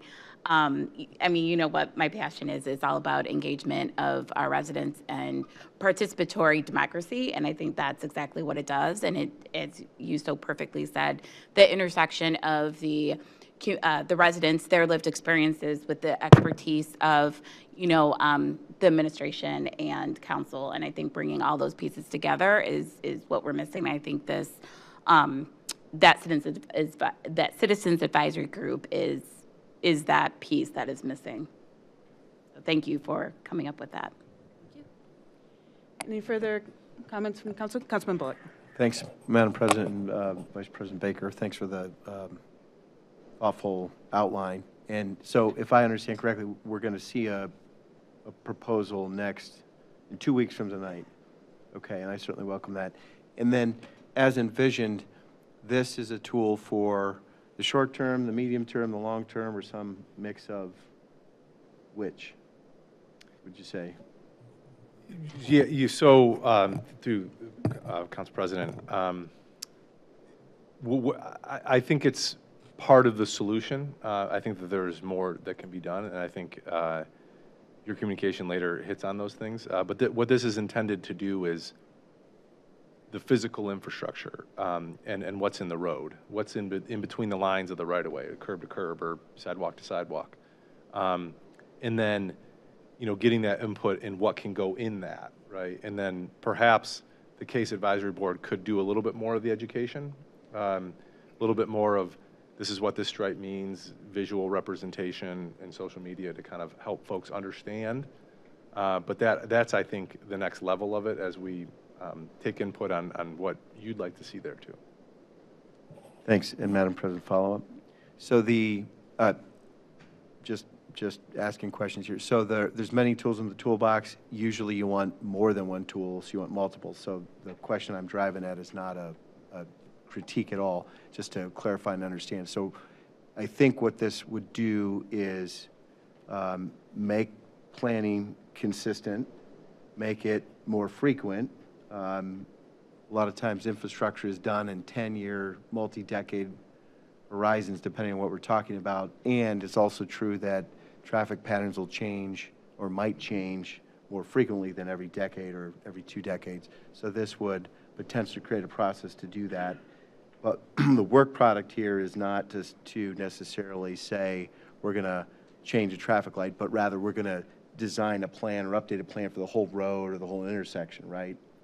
And then that would be a broader framework that would call for potential changes 3 to 5 to 10 years in the future. Do I have the right idea there? Council President.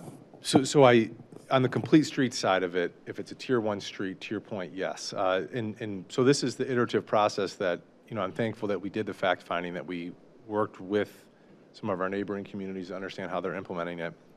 As originally proposed, there was one meeting and the administration presented something and Planning Commission said, yeah, we don't like it or we do like it. Because as a reminder, our Planning Commission under our charter says that they will be consulted any changes to our right-of-way. So they're kind of the body that's best suited to do that. So what Cleveland does, which is what we've brought into this proposal, is that before the design is near construction or fully baked, they come with conceptual ideas so that both the public, who may have expertise, and then also Planning Commission can help provide commentary to that. Now, to your point, it is when we pave or when we redo a street, and so that's complete streets. That's what complete streets is, which is what CASE is trying to do. The CASE Advisory Board is provide a vehicle and potentially a funding vehicle for council and the administration to help fund some of their initiatives for more quick implementation things. Great, Thank you. Well said. I think, an example of that too can be that we would have, for instance, some of these large projects and current situations that I think a lot of folks here tonight are here to talk to us about. This also provides process. So, there's a process both for those big infrastructure projects that allows for public comment and input, and as well as when we have things come up, or hopefully before they come up, in something where, for instance, as we've seen, the Madison-Hilliard intersection historically has not had been at the height of incidences, but these couple recent instances have really made us all take a look at it in a different light, and that would be an opportunity. While it may take some time, as we know, with the county study that's coming, and we're waiting for this federal dollars and all those sorts of things, that's a long-term thing if we're talking about changing the whole infrastructure. However, in the short term, you could have this citizen advisory group providing some input about their experience with that intersection to do things like these quicker solutions that we've all been talking about as well, and that the administration's been implementing. All right, any further discussion on the communication? Right, and I believe you made the motion, right? We already. Yeah. Okay, so on the motion to receive and file, all those in favor? Aye. Aye, and that motion passes. Item 11, communication from council members regarding proposals for continued improvement of Lakewood traffic safety efforts for all road users. Who am I starting with? Councilmember Evans? Yes, apologies, it's another long communication, but we're going to tag team effort this one. Dear Mayor and members of council, Lakewood residents are reaching out to members of the City of Lakewood City Council to express their heartfelt concerns regarding car collisions with walkers and cyclists across the city. They're seeing a rise in pedestrian cycle-related incidents, they have ideas for improvements, and they want action. As elected officials, community members, and users of the roads ourselves, we agree with Lakewood residents. We see the need for continued improvement, and we are committed to not only supporting, but leading the way on developing solutions.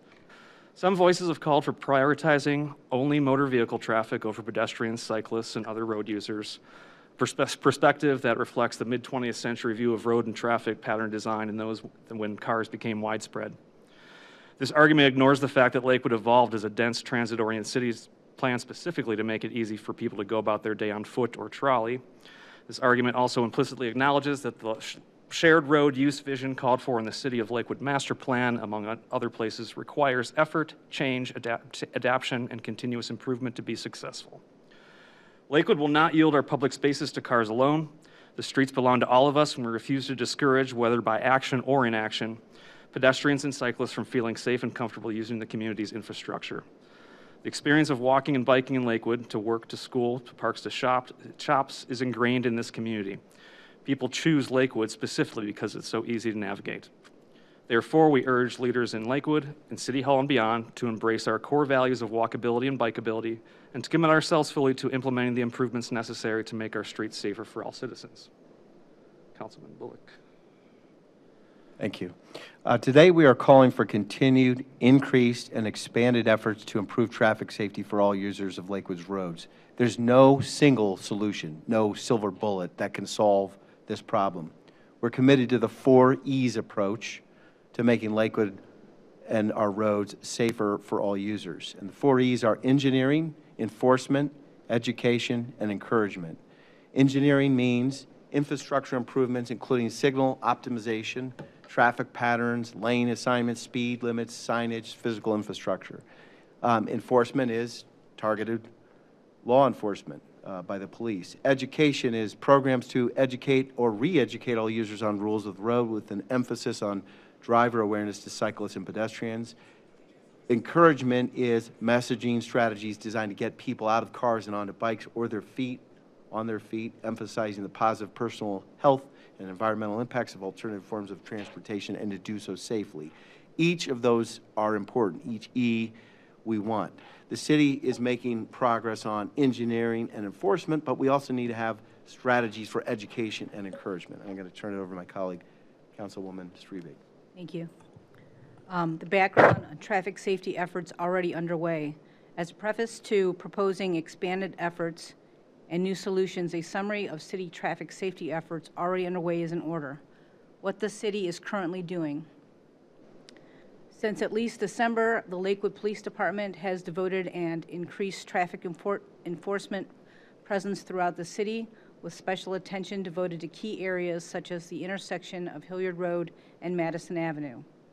The city has engaged a traffic engineering expert to conduct a comprehensive traffic and safety study of the Hilliard-Madison intersection and other key areas as preparatory steps toward long-term positive change. This effort may include signalization timing optimization, changes to traffic patterns, and permanent infrastructure upgrades such as curb bump outs and barriers to safeguard bike lanes. Other near-term efforts, City Council is working with the administration to identify immediate, semi-permanent upgrades to calm traffic. When the weather allows, as you've heard, areas of Hilliard Road bike lanes will be painted reflective green, making it easier for drivers to see and understand that the bike lanes are present. Crosswalks at the Hilliard-Madison intersection will be restriped with highly reflective paint. Existing traffic signs are being reevaluated to determine if upgrades are needed.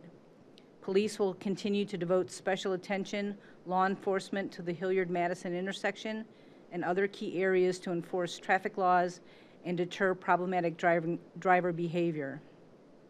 Long-term efforts, a complete street ordinance has been proposed, as you hear tonight, has received 3 readings and is ready for final passage by Lakewood City Council. The comprehensive policy will address the remaking of city streets and as we rebuild our 100-year-old infrastructure to achieve equality between cars, bikes, and people. Thanks. And now for some proposed expanded and new efforts. So today we'd like to propose a new and strengthened series of solutions, including the following. For engineering, the continued good work of the administration to provide near-term solutions as we've described above, but also swift passage of the complete streets ordinance so that every time we improve our streets, we're taking into account all users, including the differently abled and the environment. Enforcement is ticketing cars parked in bike lanes, which there are several chronic habitual offenders of that. Also, regular and we'd like to call for regular and consistent reports by our traffic guards, our personnel on the front lines who have daily observations, and we've done a good job of staffing up and having, I think, 28 locations across the city. So, for example, they see every day some improvements that we could consistently collect, including near-miss incidents, equipment malfunctions, and other needs. Four-way cameras is another improvement that would provide broader coverage of an entire area and improve the consistency of video footage captured, making the evaluation of traffic patterns and the incident evaluation when collisions occur a little easier and a lot more successful. Education we like to propose the expansion of Safety Town. That's a program currently run by the Lakewood Recreation Department, a traffic safety class for kids. Right now that costs money out of pocket. Not everybody can afford that, or maybe you prioritize your dollars for somewhere else. But we could make that affordable for more incoming kindergartners. We can include the parents with the child in programming to re-educate adults. We can make Safety Town available programs or their equivalent for teenagers and adults. Next, creation and implementation of programming that educates the public on responsible use of our roadways. There's two components to that. There's just sheer informational. What do I do? What do I not do? What do these striping markings mean? In the information age, we don't need to be confused about that. We can put out graphics, videos, instructions, and just get that out there consistently. We've already made some strides on improving, at least in one intersection, signage, markings, and more to come. But we could also expand safety education for all of us as drivers while making safe behavior the expected community norm, a type of constructive peer pressure.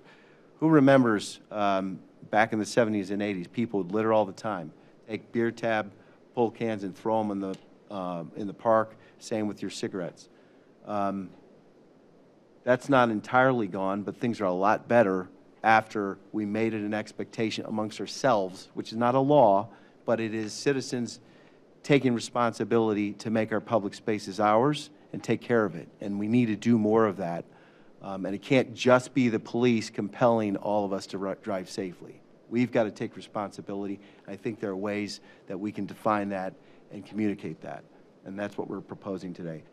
Finally, encouragement, would be trying to get people safely onto their bikes and walking. So you could do moving violation penalties to reduced fines or mandatory. You could reduce fines if you attend a training on sharing the roadway. You could have a program where warning cards are handed out by police officers upon traffic stops. And then programming to encourage non-car trips. Basic itineraries could be published throughout Lakewood, define and publicize safe routes to schools especially, and educate on the health benefits of walking and biking. We talk a lot about plans in these meetings. We also have an active living and an active healthy living plan, which came from the Lakewood Hospital closure. We need to have behavioral health. You can do that in Lakewood if we can make our neighborhoods safe areas where we can walk and bike. I'm going to turn it over to close to a council colleague.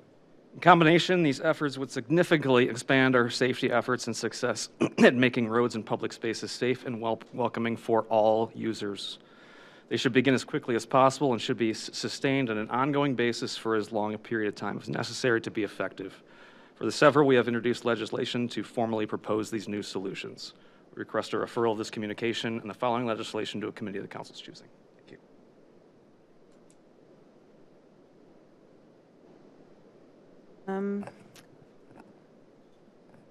So I am of a mind, due to, there's quite a bit in this communication. And some of this, obviously, it's all related to public safety. We also with the complete streets that we were just talking about with the ordinance, as well as the case group, a lot of these were sort of intersecting there, which, seems natural. So some of these education components, I know some that aren't listed here, but things that council and the administration have already worked on, like the hike and bike to school week with the schools and those sorts of things. So that's all sort of connected to that work. So I'm thinking it may make sense to refer both this and Complete Streets when we get it to Committee of the Whole to look at all of these in a literally holistic way. So I will move to refer to Committee of the Whole. Second. Motion's been made and seconded. Discussion? Hearing none. No, we do have a number of folks signed in to speak. I haven't forgotten about you.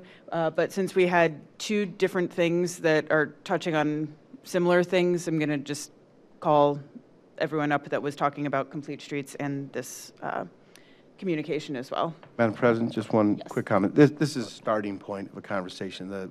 I think a number of us, probably everybody in the room, cares deeply about these issues. I thought Councilman Baker's point about what's changed, well, the size of cars just keeps getting bigger, the windows keep getting darker, and the phones, the iPhones, et cetera, keep distracting us more and more. In the meantime, we're telling our kids, let's walk to school. I think we're attempting to be responsive. The following resolution or legislative proposal after this isn't a fully done and baked and fully detailed work product. It's the beginning of a conversation. So I look forward to hearing from members of the public, getting smarter about these issues, learning from other peer communities. So that's all I want to say is we'll work together, and I look forward to working in the Committee of the Whole. Thanks. Great, thank you. All right, so on the motion to refer to Committee of the Whole, no further discussion. Then on the motion, all those in favor? Aye. And that motion passes. Item 12, Resolution 2025-15, a resolution to take effect immediately to achieve continued improvement of Lakewood traffic safety efforts for all road users. Move to refer to Committee of the Whole.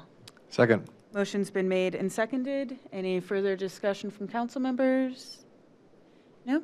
All right, then I will go ahead and take that public comment. We do have a number of folks signed in to speak. So when I call your name, if you'll come up to the microphone, it looks like from here I can see it's already turned on, so you don't have to push anything. You'll have up to 5 minutes to speak. Please state your name and if you feel comfortable, your address. The first person signed in to speak is Ella Sutcliffe.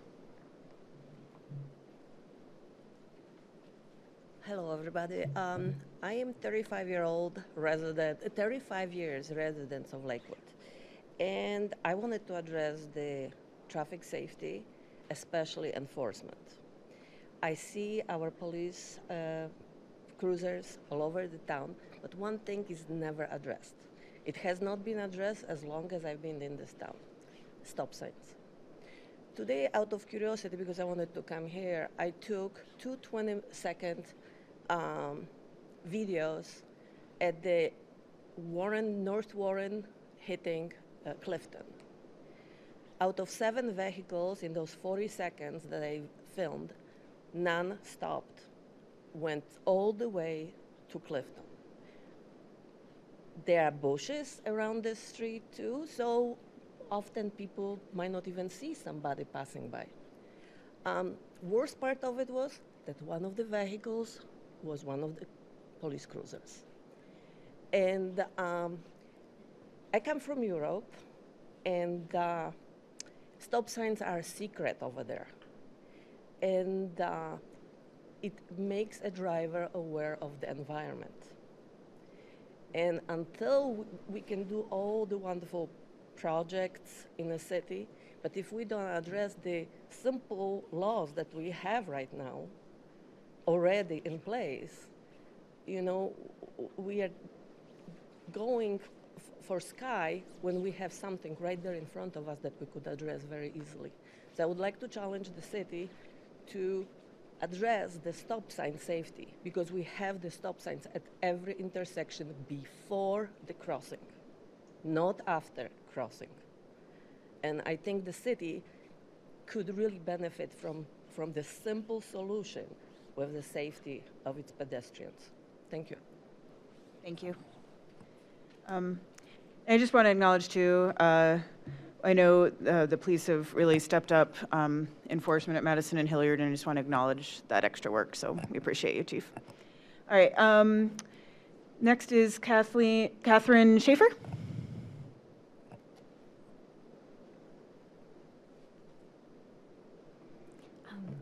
Good evening, President Keppel, Mayor George, members of the council. My name's Kate Schaefer. I live on Orchard Grove Avenue, and I'm here tonight as a concerned neighbor, a parent, and a strong supporter of Lakewood's efforts to make our streets safer for everyone. First, thank you for advancing Resolution 2025-15. It's a meaningful step forward in addressing the dangers faced by pedestrians and cyclists across our city. The layered approach of education, encouragement, and enforcement is exactly what's needed. And I support the city's investment in this important work. But I'm also here tonight because Orchard Grove Avenue urgently needs your attention. 2 weeks ago, I started a petition asking the city to prioritize traffic calming measures on our street. In just a few days, it gathered over 625 signatures. That number represents more than frustration. It reflects a community demanding action. These are neighbors who are scared and tired of the steady stream of speeding vehicles that cut through our street between Detroit and Madison. These are families who want to let our kids ride their bikes or walk to school without fear. These are residents doing everything we can to be heard. And this is not a new issue. A previous attempt to bring traffic calming to Orchard Grove fell short, not because there wasn't a need, but because of participation requirements. The current program asks for a 50% response rate on a city survey, followed by a 60% support for implementation. With the mix of single and multifamily housing on our street, these thresholds are incredibly difficult to reach. Many residents rent, they move often, or they never received communication. The process unintentionally disadvantages neighborhoods like mine. And now, time is running out. On the north end of Orchard Grove, several new apartment complexes are under construction. This development will significantly increase traffic volume, parking congestion, and safety risks, especially for our children and for our elderly neighbors. At the south end, the Hilliard Triangle remains a complex and dangerous intersection. This corridor is about to become even more hazardous. And without timely intervention, the risks will only grow. We're not opposed to the new development, but we're asking the city to get ahead of its impacts and to act before traffic gets worse or a near miss becomes another tragedy. We're asking for proactive support, not just action once thresholds are met or statistics confirm our fears. The residents of the Orchard Grove neighborhood are organizing. We're raising awareness and showing clear, documented public support. We're doing our part, and we need the city to meet us. As you move forward with this resolution and its related investments, I urge you to ensure that neighborhoods like Orchard Grove aren't left out because of structural barriers that make participation harder. Please consider flexible prioritization in this matter. Thank you very much. Thank you.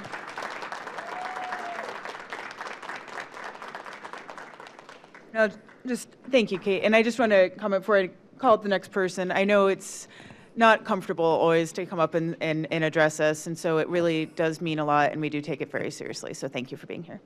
All right, next up is Emily Lindberg.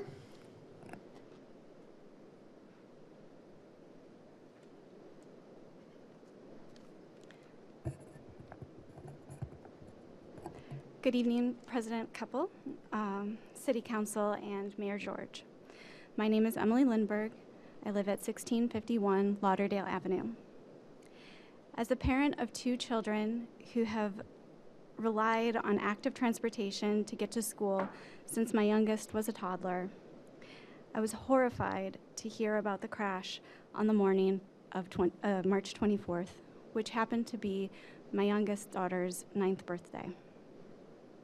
That morning, around the same time that she and I were biking to the store to pick up donut holes to share with her classmates, a father biking with his 2 toddlers was struck by a driver at the Hilliard-Madison intersection.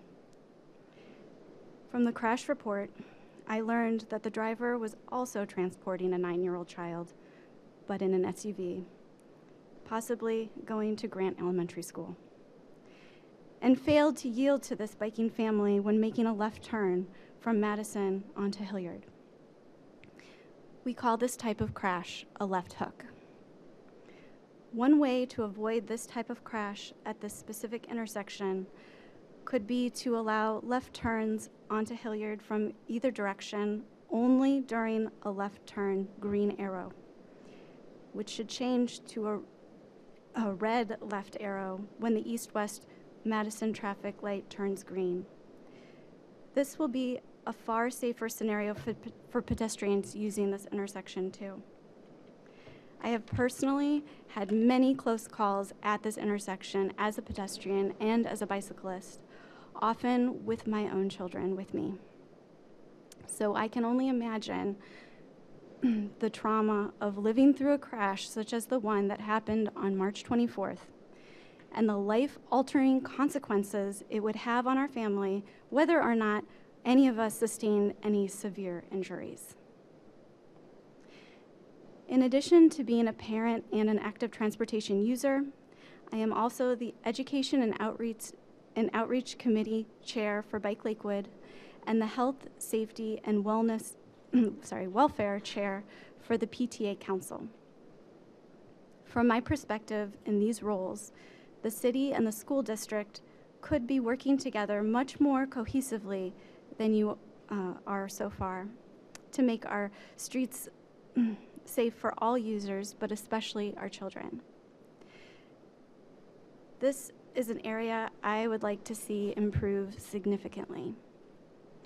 One example of our current streetscape that is at odds with our student population are the signs that, that read, "No turn on red, school days, 8 a.m. to 4 p.m. Although I did notice on my way here that there was one that says 7:30 a.m.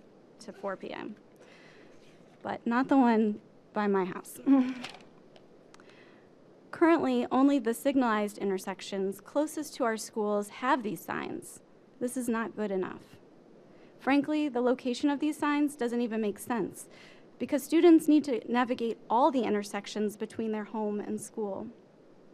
The time frame of these signs is also a problem because our middle school and high school students are traveling to school before 8 a.m. or 7:30. My middle schooler actually goes to school. She arrives at school about 7:15 on Tuesdays and Thursdays to attend jazz band. Even some of our elementary students, if they attend before school programs, must travel to school before 8 a.m. Plus, many students attend after-school activities and travel home after 4 p.m. Also, making these signs apply only on school days leads to confusion for drivers who may not even know when school is in session. In fact, when school is not in session, like on the weekends and during summer vacation, kids are more likely to be traveling on our sidewalks. This is why all signalized intersections in Lakewood should be no right on red, anytime. I am so glad that the city has finally taken some action to address one very problematic intersection in the heart of our city. I sincerely hope that this action is just the first baby step toward deprioritizing motor vehicle traffic above all other forms of transportation in Lakewood, because I don't see a single 9-year-old with a driver's license. Thank you. Thank you.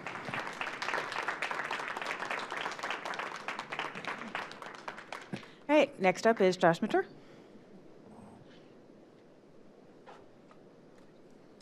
Good evening, city leaders, members of council, the administration.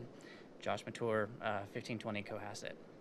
So just wanted to come up and say thank you for everyone's efforts over the last few weeks to address safety throughout the city in different ways, whether that's the infrastructure we put in at the intersection in question, moving along with the Complete Streets ordinance, moving that forward, making progress there, and then the newest resolution that was brought forth by the rest of council, looking at the 4Es.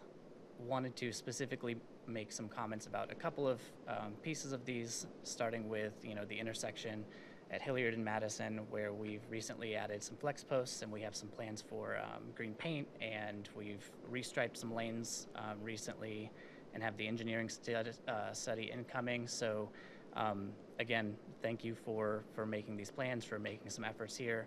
I think there's proof already that some of this is working. We haven't seen cars driving and trying to turn right from the bike lane since those flex posts have come up. So again, we're already making progress there. I think that there's some opportunity there.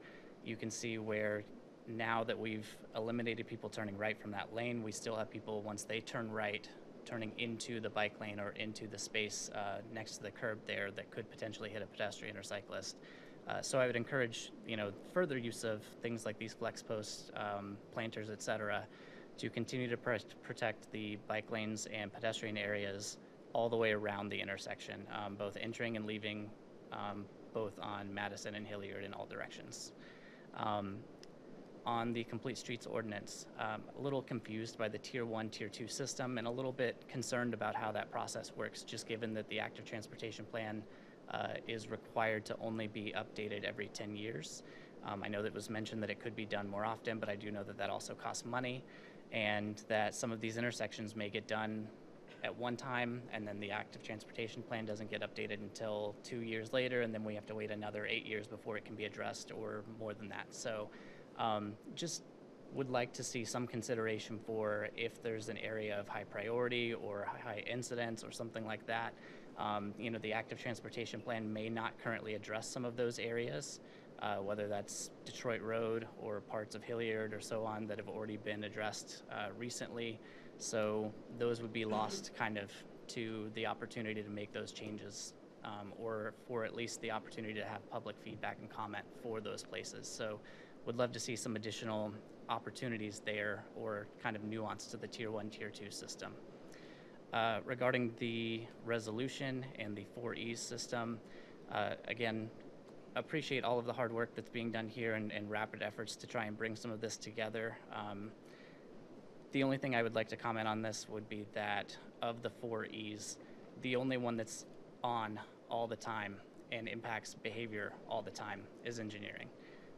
We can do as much encouragement and tell people, hey, you should bike, you should walk, it's better for your health, et cetera, as we want, but some people just don't want to or can't.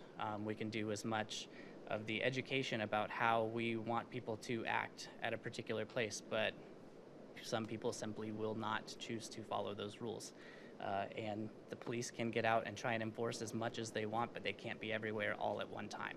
It's just simply not possible. Engineering is the only place where we can make changes to our built environment and change the way that drivers behave every time they enter and exit that intersection without fail. At least, give them some consequences to that behavior. So that would be, one that I would really encourage being as a priority.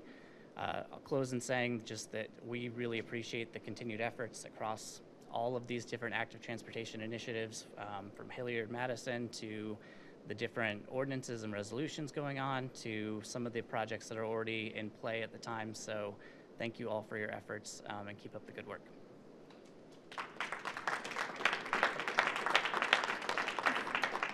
Mayor George.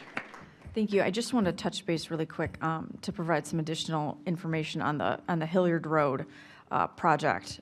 Just some background. That project was a county-led project, and in order for that project to be closed out, it needed to be signed off by ODOT, Ohio Department of Transportation. They would not sign off on the project until they put the dashes towards the intersections where the bike lanes are. Our preference was obviously solid, but we needed to get the project closed out, and ODOT would not sign off on the project until it was dashes. Now that it's closed out, when we initially heard some issues about the intersection, our Public Works crew went out and they made it solid lines with traffic paint. Traffic paint is temporary. You can't apply permanent paint until the weather improves to around, I want to say, over 50 or so.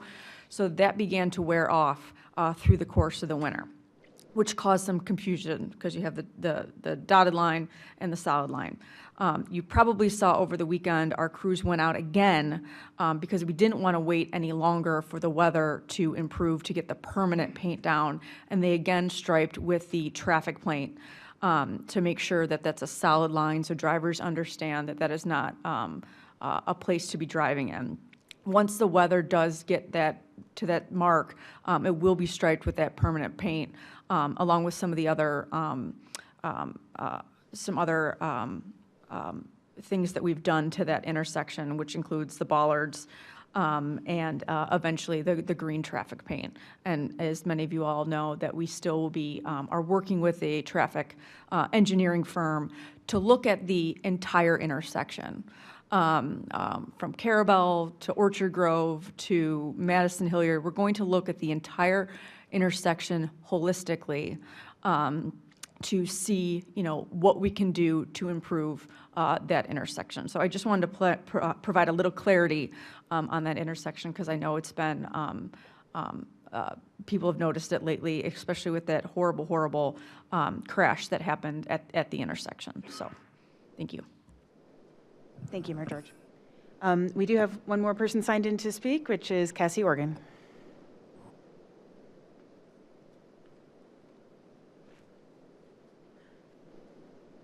All right. Good evening and happy Monday to our city, council members, administration, staff, and neighbors. I want to thank the city for taking steps towards improving the intersection at Hilliard and Madison. The solid lines and flex posts that have recently been installed are a step in the right direction of prioritizing people over cars. I do want to emphasize, however, that I hope this is only the start. There is more that we can do here to prevent unnecessary crashes and the general stress present at this intersection that is quick and cheap while we wait on determining more permanent solutions. For example, as Josh mentioned, cars are still making narrow turns from Hilliard onto Madison, which is causing them to drive in the bike lane. Continuing the flex posts around these turns would help prevent this, while also serving as a temporary curb bump out to help pedestrians and cyclists establish themselves in the intersection more clearly and also reduce the distance when they are actually crossing the street. I would also add that I hope this is only the start when it comes to fixing other dangerous intersections around the city. As it has been noted before and by the city itself, there are other intersections that are as dangerous, if not more so, than this particular one. We just happen to have seen many recent crashes at Hilliard and Madison, unfortunately, which has put it in the spotlight. Please don't wait for another incident to occur elsewhere before taking these similar, simple, low-cost actions. Let's be proactive instead of reactive when it comes to protecting human lives. As you work on your analysis at this particular intersection, which I understand may take quite some time, please continue working in other areas around Lakewood. Taking this action demonstrates your focus on resident safety and contributes to what makes Lakewood so special and appealing. We are a welcoming, diverse, and inclusive community, and this should not stop with how someone travels through it. Our pedestrians and people on bikes are just that, people. We are all someone's loved ones, and we deserve to get home safely each time we go out. Doing the right thing to keep each other safe should not be controversial. Thank you for all of your hard work and your efforts towards accomplishing this. I'm genuinely grateful for what has been done so far, and I look forward to all the good that comes next.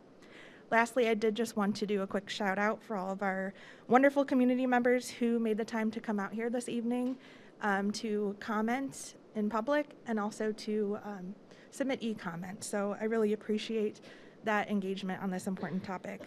Thank you all and have a nice evening.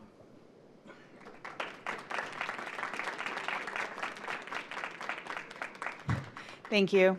Thank you all who took time to come here to speak or even just be here, as well as all the e-comments. We know that there's many ways to spend your Monday night, and this is maybe not the top of your list, so it shows how important it is to you, and it obviously is important to us as well, as we have 3 pieces of on the docket about this item, and I know that the administration obviously has been working hard to address this particular intersection, and we've been working with them on these Complete Streets ordinance.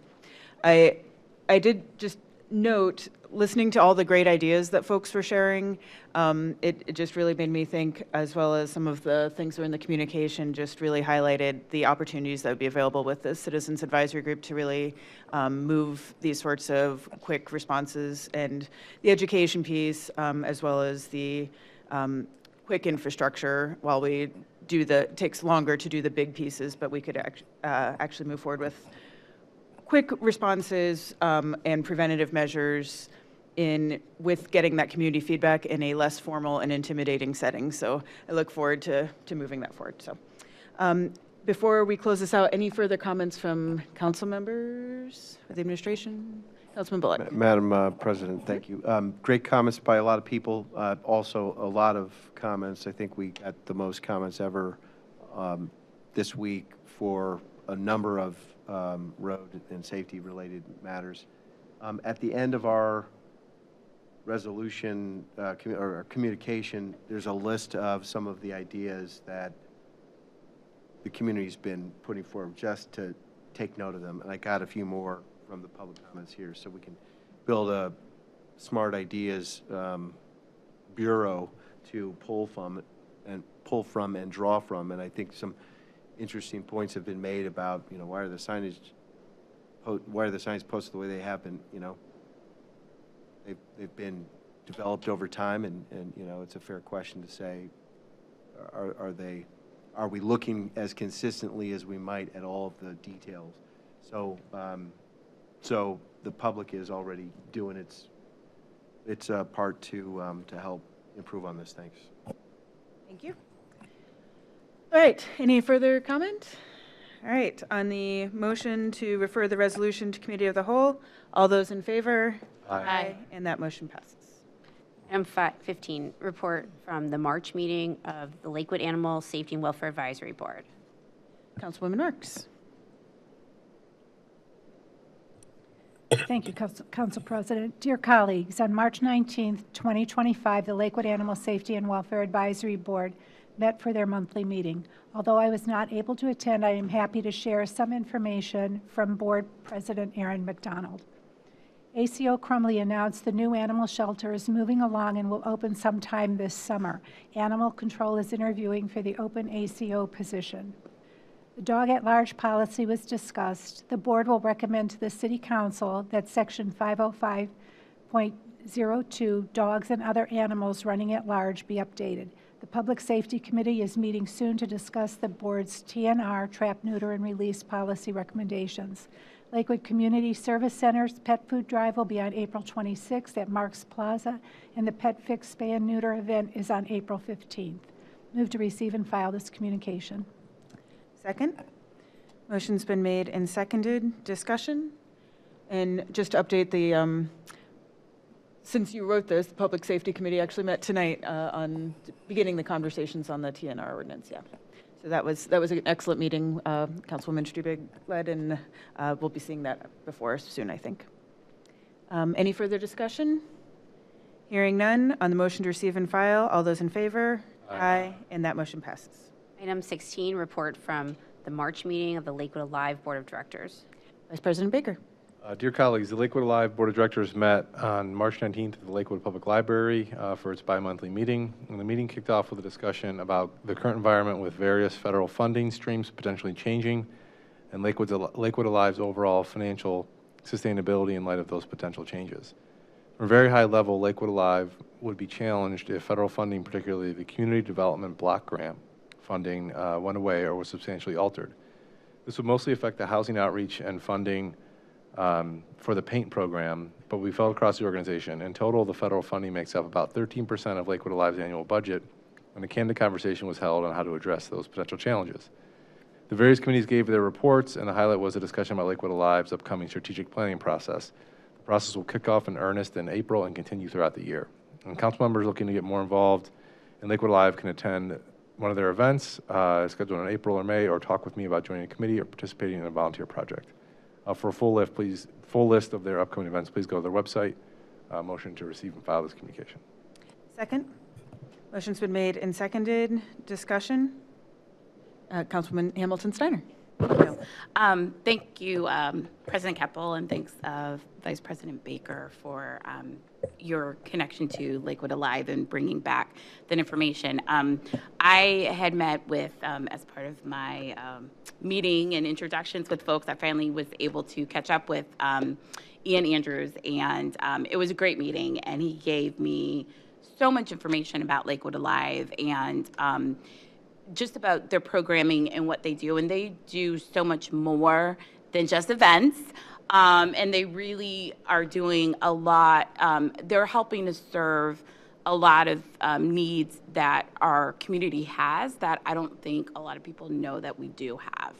So I am very much vested in helping them. And so I would be interested in, maybe we can talk and figure out a place where, you know, I can be of help for them on some sort of committee or something, because I just think that what they're doing is so important, and their sustainability is absolutely vital to the health of our community. So we need to, if we lose that CDBG funding,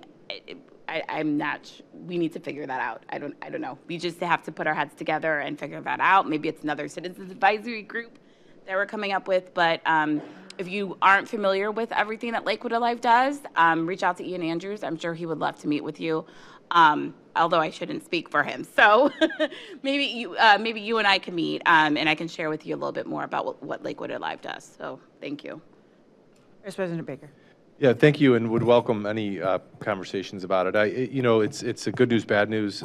If you look at some CDCs in Cleveland, 80–90% of their funding comes from CBDG. So it's not as dire for Lakewood Alive. That's the good news. The bad news is the program that funds I mean, this is the social infrastructure of our community. Yeah. It's housing outreach to folks with disabilities, to seniors, to making sure they can age in place. So it's really vital programs, and you know, the board is committed to navigating these tough seas and figuring out where they can fill the gap if it goes away. Yeah.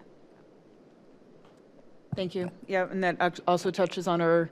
We started off the night with the Social Security funding as well. A lot of this federal funding were to go away, whether legally or illegally. It's still going to affect a lot of people in Lakewood, and we all need to do what we can to reach out and talk about that. Councilman Marks. Thank you. I would just like to put on the record, too, that Lakewood Alive has a wonderful website, and they have home improvement programs that you can attend. So I would highly suggest that you get on their newsletter, sign up for their email newsletter, and check out their website, because they offer so much information that help all of us homeowners who live in these older homes in Lakewood. So I encourage you to check them out, not just at their fun events that they have, but what they do every month. So thank you, Councilman Baker, for your commitment to Lakewood Alive as well. Any further discussion? Hearing none, on the motion to receive and file the report, all those in favor? Aye. And that motion passes. Item 17, communication from Mayor George, President Keppel, and Vice President Baker regarding homestead exemption adjustments for water sewer rates. Dear members of City Council, we are writing to bring forward a proposal for your consideration regarding updates to the homestead exemption program for water and sewer rates. The homestead exemption, established in 2013, currently allows residents who are at least 65 years of age or disabled, own and reside in their own home, and have a total household income not exceeding $35,000 annually to qualify for reduced water and sewer rates. Eligible participants currently pay 75% of the standard water sewer rate, providing an average annual savings of approximately $480 per household. Currently, about 325 households participate, costing the city approximately $155,000 per year. Two key questions have arisen regarding potential updates to this program. One, whether to increase the income limit to $40,000, and two, whether to use adjusted gross income rather than total income in determining eligibility. Both Cuyahoga County and Cleveland Water have set higher income thresholds for their homestead exemption programs, $40,000 and $42,000 respectively. A rough estimate based on income tax receipt data suggests that increasing the threshold from $35,000 to $40,000 would allow approximately 100 additional households to qualify. This would be an additional revenue loss to the city of $50,000. Currently, our city calculates eligibility using total household income, which includes all pension and Social Security benefits. However, both Cuyahoga County and Cleveland Water determine eligibility based on AGI, as reported on Federal Tax Form 1040, line 11. If an applicant does not file a tax return, statements such as Social Security award letters are used as proof of income. The primary difference in these methods is that AGI excludes the non-taxable portion of Social Security benefits and certain deductions, which could result in more residents qualifying for the exemption. Adopting AGI as our standard would align our process with other programs in the region and may provide a fairer assessment of financial need. We recommend that we move forward with both proposed changes, increasing the income threshold to $40,000 and transitioning to AGI for income determination. To implement this change, we would require all applicants to submit a copy of their federal tax return, 1040 or 1040SR, or for non-filers, official income statements. This documentation would be required for both initial applications and renewals, ensuring consistent and transparent eligibility verification. These adjustments would modernize our homestead exemption policy, making it more equitable and consistent with other regional programs while providing much-needed financial relief to qualifying residents. I'm going to move to refer the communication to Finance. Second. Motion's been made and seconded. Discussion? I'd just like to thank Director Mahoney for doing some of the heavy lifting on some of that research for us when we were investigating those questions. So thank you, Director Mahoney. Any further discussion? Vice President Baker. Thank you, Council President. I'd like to thank the clerk's office as well. Clerk Bach received a phone call from a resident that questioned why Lakewood was a little different from our neighboring communities, so I think that kicked it off. But I think Director Mahoney also had it on our list, so it's good, and happy to move this forward. This should be good. I'd like to thank Mayor George also for working together on this. A good thing for our community. All right, any further discussion? Hearing none, on the motion to refer to Finance, all those in favor? Aye. Aye, and that motion passes. Item 18, Ordinance 15, 2025, an ordinance to take effect immediately, amending sections 902.12 Homestead Exemption and 915.03 Homestead Exemption to increase the income threshold to adjusted gross income of $40,000 annually. Move to refer to Finance. Second. Motion's been made and seconded. Any discussion? Hearing none, all those in favor? Aye. And that motion passes. Item 19, communication from Public Works Director Gordon regarding 2025 water main and lead service line replacement program. Director Gordon.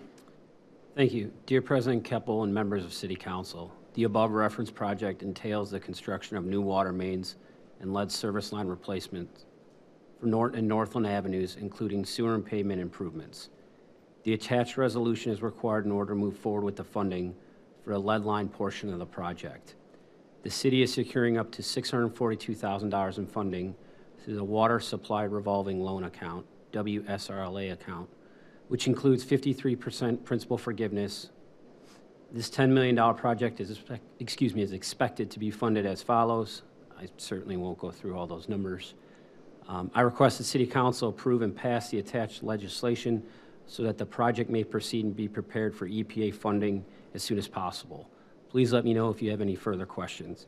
I just wanted to make Council aware this is funding that we have gone for on multiple water main projects previously, and we're just going for it again. Thank you, Director Gordon. We always appreciate you finding ways to get us money. So always appreciated. And this is good work. And we, I think, want to move this forward as quickly as possible, in my opinion, with concerns about federal funding. So with that, I will move to, Mayor George. Thank you. And I also want to add on Northland, we are looking to shorten the crossing distances at both the Madison and Detroit intersections. So that's some good news as we work to advance the active transportation plan. Great. That's always a good, while we're touching a street, is, not having to tear it up 3 different times, so appreciated. All right, so I'll first move to receive and file that communication. Second. Motion's been made and seconded. Discussion? Hearing none. All those in favor? Aye. And that motion passes. Item 20, Resolution 2025-17, a resolution to take effect immediately authorizing the mayor, director of public works, finance director, or purchasing manager to apply for, accept, and enter into a water supply revolving loan account agreement on behalf of the city of Lakewood for the construction of the 2025 water main and lead service line replacement project and designating a dedicated repayment source for the loans. Move to adopt. Second. Motion's been made and seconded. Any discussion? Again, I'd just like to thank Public Works and Administration for looking forward on ways to get us money to do this important work. So, any further discussion? Hearing none. All those in favor? Aye. And that motion passes. Item 21, communication from Lakewood Youth Council regarding support for all gender bathrooms. Councilwoman Striebeck? Sure. Thank you. Or is this not from? Yeah, Okay. no, I can speak for them, I think, as the liaison to the Lakewood Youth Council. Mayor George and members of City Council, the Lakewood Youth Council voices its strong support for all gender bathrooms and urges for them to be included in all future city-owned or renovated building decisions, as well as the downtown development project and other public spaces. Throughout the 2024-2025 session, the Lakewood Youth Council has had many discussions on the importance of all gender bathrooms. These are defined as single occupancy facilities that do not have gender affiliation, while operating with the same functions as normal bathrooms would. The inclusion of all gender bathrooms would be particularly helpful to young people, of whom there is a large percentage of non-binary and transgender individuals, but would also benefit the community as a whole. Through careful evaluation, the Lakewood Youth Council strongly advocates for the inclusion of at least one all-gender bathroom in future city-owned or renovated building decisions. The following points are specifics that support our recommendation. All-gender bathrooms provide a safe and comfortable facility for non-binary individuals due to their lack of gender association. Individuals do not feel comfortable in gendered facilities due to their identity, may face mental or physical health issues as a result, including losing the ability to concentrate, long-term discomfort, and even urinary tract infections. All gender bathrooms combat the physical harassment reported by 1% of transgender individuals and verbal harassment reported by 12% of transgender individuals when using restroom facilities. Changing tables are often missing from male bathrooms, and all gender facilities grant guardians access to this necessary amenity regardless of their gender. In all gender bathrooms, menstrual products may be made readily available to those that require them outside of the female bathrooms where they are often exclusively found. All gender bathrooms do not separate disabled persons and their caretakers in a facility if they are not the same gender. All gender bathrooms do not separate children and their guardians in a facility if they are not the same gender. All gender bathrooms efficiently utilize space by not necessarily separating facilities based on gender, ensuring all empty single occupancy stalls are able to be used by anyone. We thank you for your consideration and look forward to working with you regarding this matter. Sincerely, the Lakewood Youth Council. Thank you, Councilwoman Striebeck. I will move to refer to Health and Human Services. Second. Committee. Planning, maybe. Your choice. Did we not want it in a council committee, or you want it? No, you can go wherever you want. Okay. Wherever you want. Did they have a preference? I don't think so. Okay. All right. Councilman Marks. Okay. All right. So let's start with Health and Human Services Committee, and then if you want to do planning commission as well? Let's start there and see, because you could maybe do a joint meeting with the youth council and hear them out? Okay. All right, so let's do that to start with. So we'll do, I already did, motion to receive, move to refer to Health and Human Services Committee. Any further discussion? Nope, all right. All those in favor? Aye. And that motion passes. Item 22, March 2025 Finance Department vendor report submitted pursuant to Lakewood Codified Ordinances 11103. Move to receive and file. Second. Motion's been made and seconded. Any discussion? Hearing none. All those in favor? Aye. And that motion passes. Item 23, liquor permit notice, Pepper's Italian Restaurant. So I know we're in receipt of the report, but we got an update that, no, that's not this one. Okay, all right, so this one we did get the report, though, I saw it came through today. So our standard is to ask the ward council person, which this in case is Councilwoman Marks. I have no reason to object. Okay, we'll move to file without objection. Second. Motion's been made and seconded. Any discussion? Hearing none. All those in favor? Aye. And that motion passes. Okay, so we have reached public comments on items that aren't otherwise on the agenda. Same rules apply. When I call your name, if you come up, the microphone is on, I can see, so you don't need to push anything. You can state your name, your address, if you're comfortable. You'll have up to 5 minutes. You can address your remarks to the chair. Please avoid personalities, which means essentially civil and not attacking people personally. So first up is Mr. Zakem. Welcome. There you are. Welcome back. And you know the drill.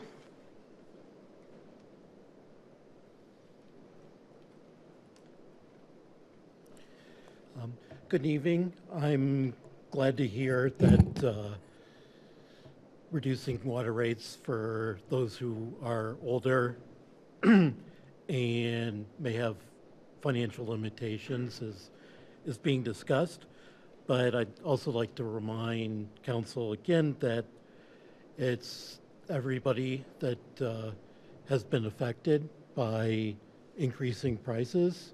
You know, perhaps those that are older are more affected, but it does affect the people across the board. So I would like to remind council again that with the recent increase in real estate taxes, approximately half of those relate to the charter levies. And I believe it was mentioned last meeting that the citizens did vote for the charter levies. And while that's true, as far as I can tell, the charter was voted for in 2017. And if anyone then had an idea of what property values would do back then, I'd like to meet them so they can help me with lottery numbers. And I'd also like to point out that even though it was voted for, citizens may not understand the complex system of levies and property taxes. As a CPA, I certainly did not. I've only started to learn how the system works with the last property revaluation.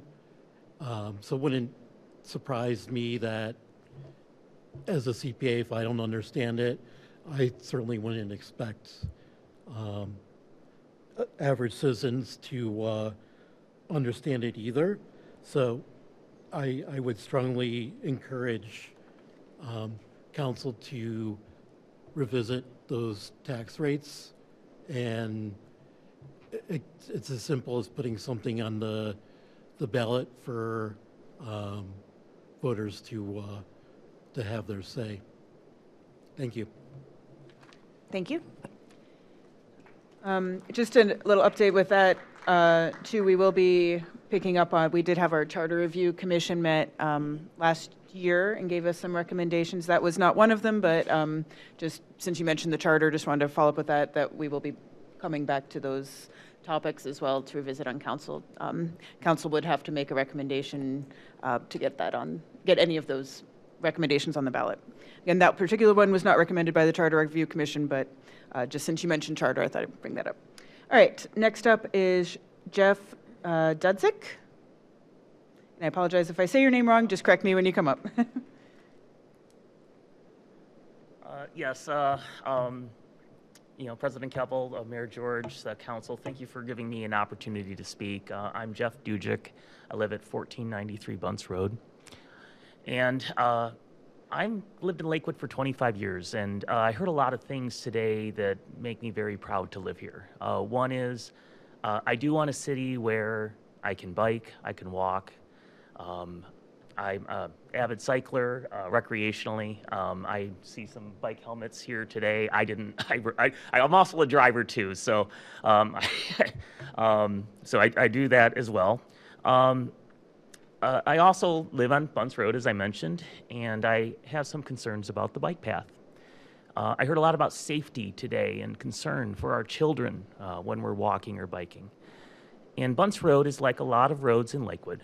Especially on the north-south streets. We get to know our neighbors very well. We joke, you can shake hands outside your windows. And I have a few of my neighbors here today. Unlike some of the other streets, I do think it's different, and that's the traffic that's on Bunce Road.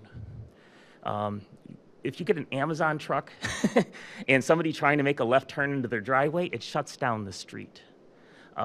It's very difficult to pull out of your driveway, and typically we do it in reverse. We don't have the ability to pull around.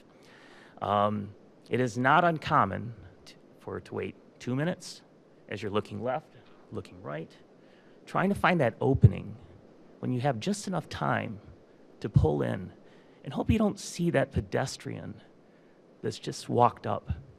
My neighbors can attest to this.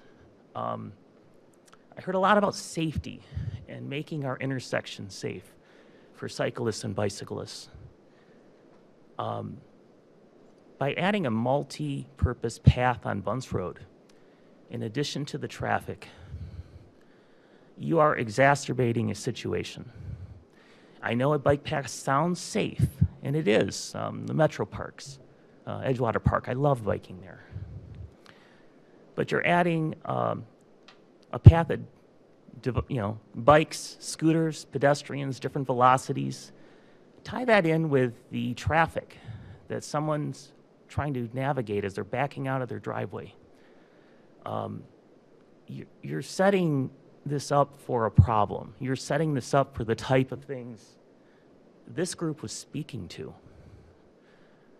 I'm all for bike paths. I enjoy them. I love seeing them on the map of that's a great city. Look at all those bike paths. But I ask you to carefully consider what you're doing.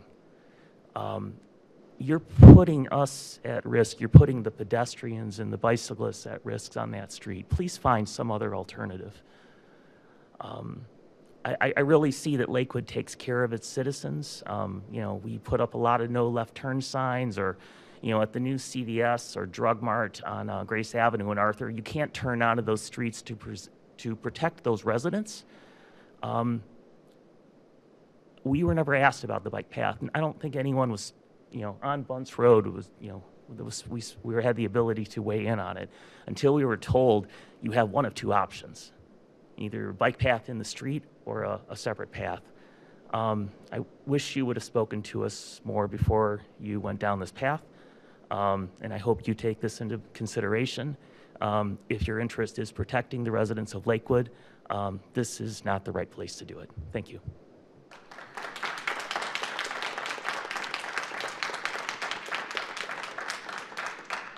All right, next up is Ron Wank. Is that right?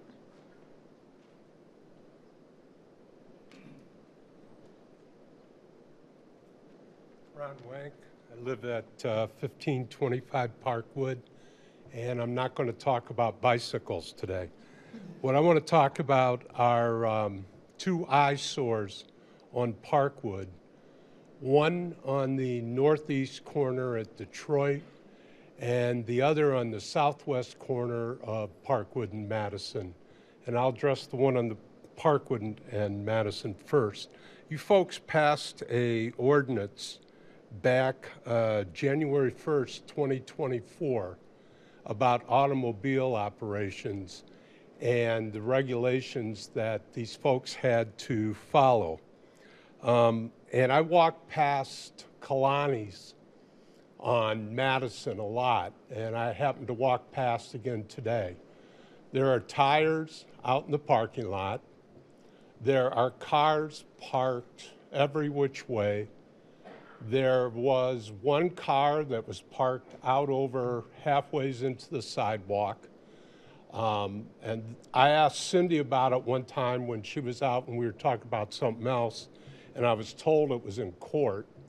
So I guess my first question is what's going on with that? Because that was passed 1.5 years ago, and this guy's still doing the same thing. I will give the administration an opportunity to respond if they want. Normally during public comment, it's not Q&A. It can get out of hand. Oh, it's not a question? Yeah, but I will give them an opportunity to respond if you have more to finish on your comment. The other property is down on the northeast end of Parkwood, which used to be the old Spitzer. And somebody broke into it, I guess, the last couple of weeks ago. There are a lot of broken windows. The trash in that building has been there, I don't know, we were here about that apartment complex 6 years ago before COVID, and that hasn't been cleaned up since. So I'm sure it's a fire hazard at this point. So I'm not going to ask any questions about it since you can't answer them, but I think something needs to be done about both of those. Thank you.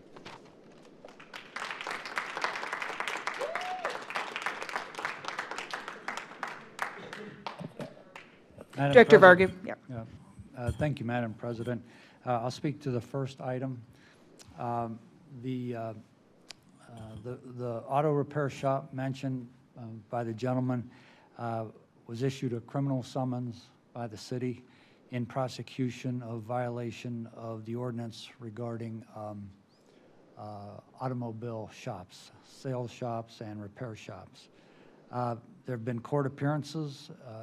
There is a May trial date set in that case. So the city continues to criminally prosecute that particular matter. Thank you. Thank you. Madam President. Councilman Bullock. Just, Mr. Wank, I think both points are very fair. And I know there was some work by your Ward 3 councilperson and a number of the rest of us in partnership with the police. I know the community police officer in charge of Ward 3 was responsive to some of the maintenance problems that you report at the north end on the future development. I know Director Byington is engaging them to get them moving forward, but it's true. I mean, we had another different unrelated property have the same pattern years ago when these developments stalled and all of a sudden they're not doing their part to be a good neighbor, making it sightly, keeping it trash-free, keeping teenagers and others who like to trespass off. So I appreciate the fact that that the systems we have in place are beginning to respond. On the other situation, which is part of a citywide new set of rules to have all motor vehicle repair businesses throughout the city have consistently good record of following the rules. I was proud to partner with the mayor on that several years ago, and it was several years ago.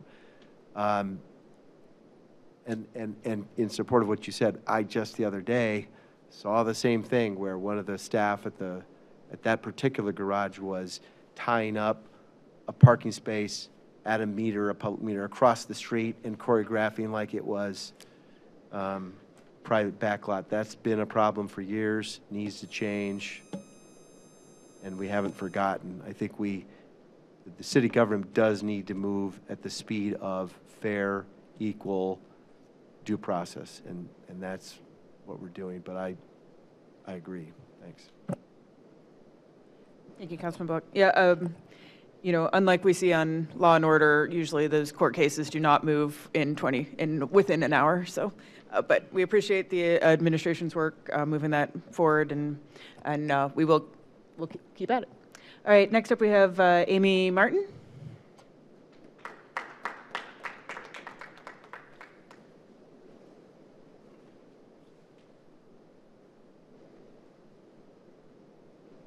Good evening, Mayor and members of council. I also live on Parkwood, unfortunately, directly across the street from the Solov property, which has never been taken care of since they've taken ownership. Broken glass. I'm the one that called the police when we actually saw people break into the building. The offenders were arrested. They were all youth. Their parents came and picked them up. They were handcuffed. I'm assuming summons, citations, whatever, were handed out based on the conversations I heard in the cars between the parents and the kids as they were leaving. I took pictures and sent them to some of you, not everybody here, just to show you what we look at on a daily basis. And it wasn't until last week that I noticed there's even a bed in there. Somebody has a foam mattress, a pillow, and they're using a tarp, a plastic tarp, as a blanket. There's chemicals, gasoline, paint, all kinds of thinners laying around. There's stuff hanging from the ceilings. That's the inside of the building, which, unless you really press your nose up against the window, you can't see what it looks like inside. But we're concerned about safety. These kids were smoking dope. If they would have thrown a match or whatever, even built a fire just to play around, we could have had a major situation on the corner of Parkwood and Detroit. As far as the outside of the building, there have been trees down in their lot, glass on the sidewalks. It's never plowed in the wintertime. I call or write the members of council in the city every year, and Bruce, that owns the auto body there, he has some type of arrangement with them, and he will snow plow the sidewalk on the west side of the street, but the east side is not passable, and it forces those of us that walk and our students and elderly to walk in the street in the wintertime, which is very concerning. We're just asking. We've heard there's been citations. We just want, it's been over 6 years. We just want something done. Surely there have to be in place procedures that if somebody doesn't take care of their landscaping, or they have fallen trees or glass on the sidewalk, that can be taken care of pretty quickly. I did hear from Jared Oakes, their attorney. He's at Benish. I previously had worked with him at a law firm downtown Cleveland, and he assured me that it will be taken care of, but it's been 12 days since I started this process, and it hasn't even been swept up. So I trust that Jared's doing what he can on his part to get compliance from the owners of the property. But, they live in Columbus, so their investment in our community is purely financial. They don't have a vested interest like we do as homeowners or people that take pride in our neighborhood. And it leads us to wonder, what kind of stewards of the property are they going to be once the building goes up? I'm sure they'll have a management company, but we just really are asking that the laws and the rules and the ordinances that we already have in place be enforced in a timely manner. As I said, 6 years for some of this stuff to be taken care of. It's really unacceptable. And we're just asking that, I don't care when the construction or the new development starts, but let's take care of it now with the problems that we have. And we would greatly appreciate. We all take a lot of pride in our street. We have a great street. Anytime a house goes for sale, it's sold within a day because we have a very sought-after street, and it's such an eyesore to have to walk past that on a daily basis. So I'm just asking that for enforcement of what's already in place to take care of the situation. Thank you.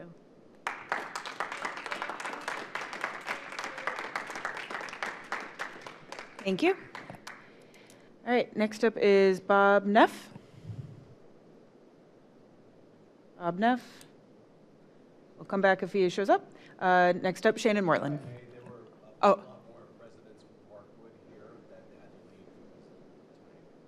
Okay. All right. Okay. Then Shannon Mortland. Evening, everybody. I know it's getting a little late, so I'll keep it short. I guess first I want to say thank you and commend all of you for working on our behalf regarding Social Security, Medicare, Medicaid. I know I'm not alone in this room or anywhere else when I say that it's frightening to think that I might have less access to safety net programs than my parents currently have, so thank you.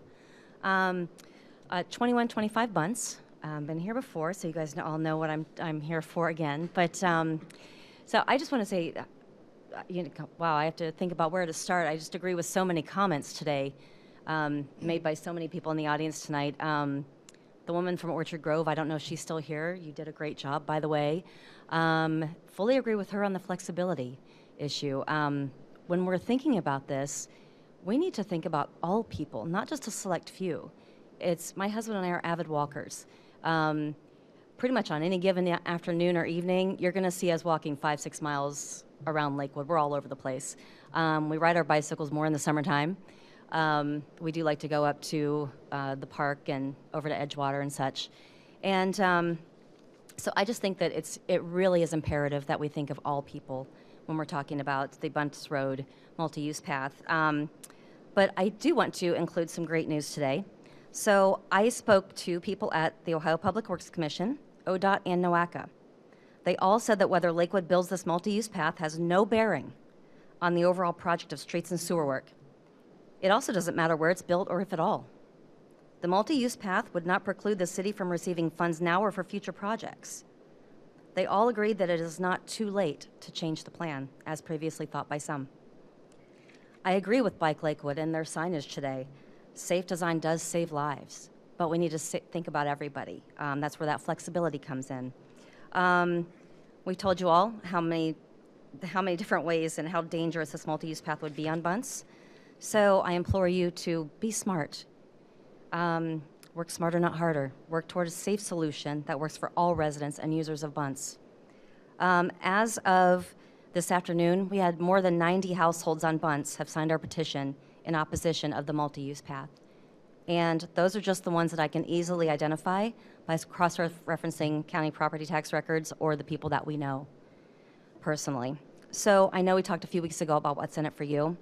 So one more thing to look forward to. So what's in it for you, any of you as elected officials? You can become the elected official that shows safety while also being a good steward of taxpayer funds. So that's another pretty good talking point for any voters along Bunce going to the polls and throughout Lakewood. We've received a lot of support throughout Lakewood saying that we're doing the right thing and to keep it up. Thank you. Thank you. Next up is David Mortland.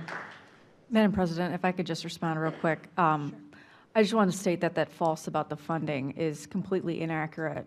As a board member at NOACA, I know for certain that is inaccurate. Most of the funding that we received is because of the shared use path. So I just want to make that correction. I'd like to start by saying that's not the information we're receiving. Yep. This is, sir, this is Mr. Mortland's time. So we're going to restart his clock so he gets his 5 minutes, okay? Would I be able to donate my time back to my wife? Look, we need to get through it. Everyone gets one chance before Okay. anybody gets two. Just the... My fault. You got me back? For example, in the summertime, my wife and I, we do ride our bikes. And the first thing we do is we approach Athens to go east-west to get off of Bunce Road. From there, there's a number of avenues to use. Bell Avenue, for example, to get to the park. Lincoln can take me from Lakewood Heights Boulevard to Detroit, then just a few hundred feet going west onto Marlow and onto Clifton. When I go to the east side of town, Clarence can take me from Lakewood Heights Boulevard all the way down to, I believe it's to Hazelwood. A quick left on the Hazelwood there takes me to Nicholson. Excuse me. Nicholson then can take me all the way to the lake. There are alternatives that are much safer than Bunce Road. Thank you for your evening.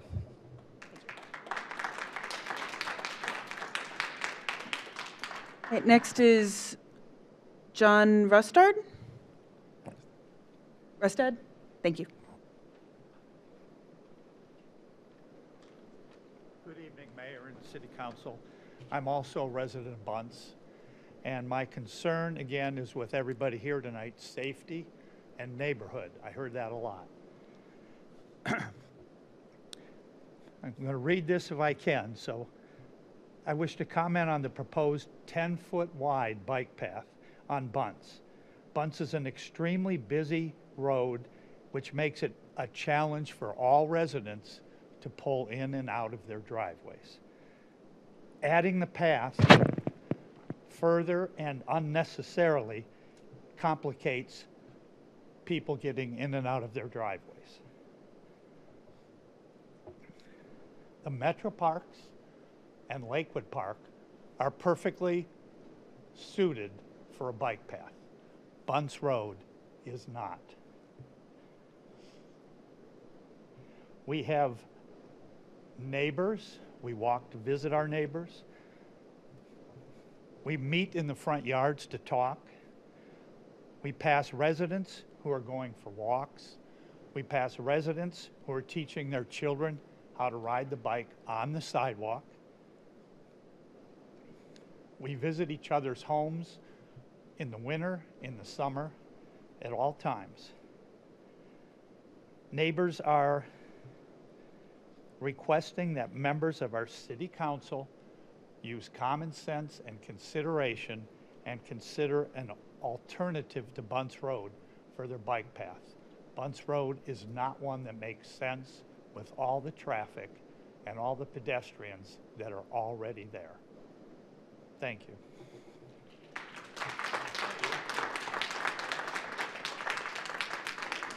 Thank you. Next is Matt Herberger.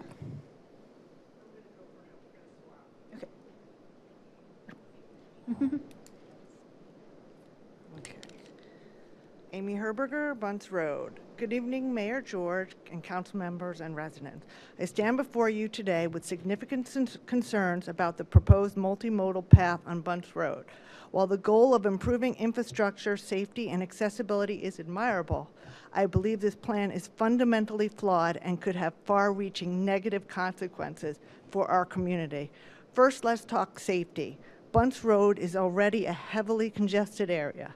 This proposal calls for a 10-foot wide asphalt path that would replace the existing sidewalk, pushing pedestrians, cyclists, and vehicles into closer proximity. We already face challenges with narrow lanes, high traffic, and dangerous intersections. Adding a path without addressing these existing hazards will only worsen the situation. Moreover, Bunce Road serves as a critical emergency route. Slowing traffic to accommodate this path could delay first responders, putting lives at risk. We must prioritize their ability to respond swiftly. As Bike Lakewood has rightly pointed out, good design saves lives. But where are the studies, traffic and environmental, that show that this plan is safe? Removing the sidewalk could increase the risk of accidents, especially with driveways every 45 feet on my street. Is this really the best use of our resources? Beyond safety, I have a serious environmental concerns. The proposal calls for the removal of 100+ mature trees, a devastating loss to our shrinking tree canopy. Trees improve air quality, reduce urban heat, support wildlife, and act as safety barriers. They also help combat climate change by sequestering carbon. Removing these trees would worsen air quality and expose us to harmful pollutants like benzene and PAHs, which contribute to cancer and respiratory illnesses, especially with the 16-pump gas station on this path. While other cities are increasing green spaces, we are thinking about laying down more asphalt. This is not the direction we should be heading. We must also consider the long-term maintenance of this path. Existing paths in Lakewood, such as those near metro parks, have fallen in disrepair with cracking asphalt and poorly defined borders. If we can't maintain current infrastructure, how can we trust that this new path will fare any better? Additionally, the bike lanes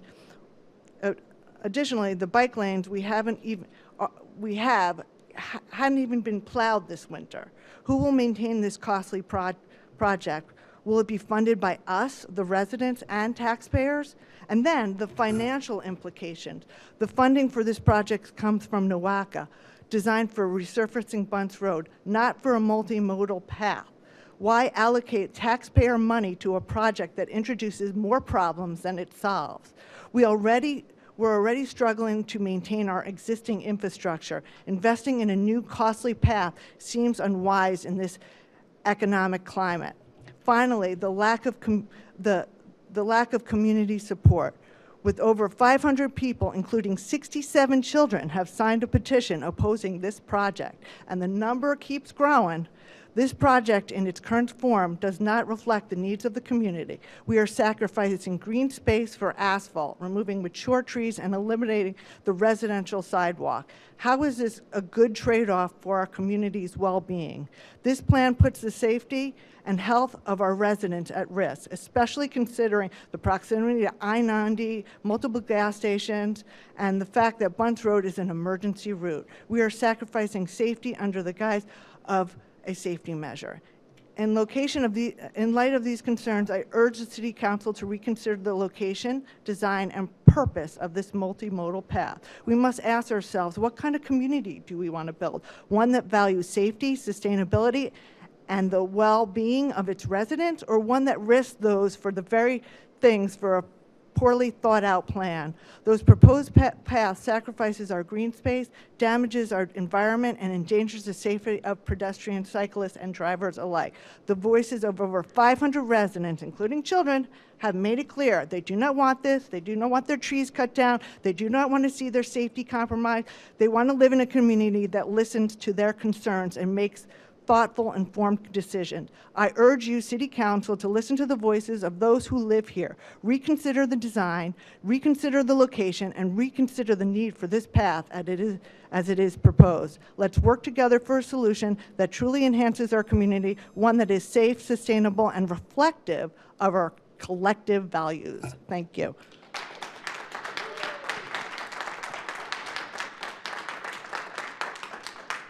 Okay, next up is Valerie Salstrom.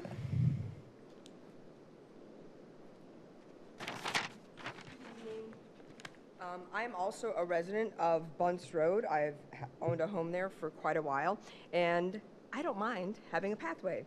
I think the pathway is progress, and I think it provides a safer way for the people that already use our sidewalks to get to and from school, especially. We have so many students that ride their bikes and walk along Bunce to get to the school, to the bus stop on the other corner.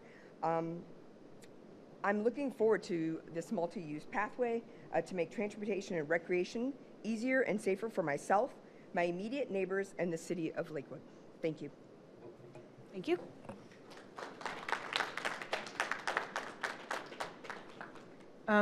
Mr. Herberger, did you still want to go?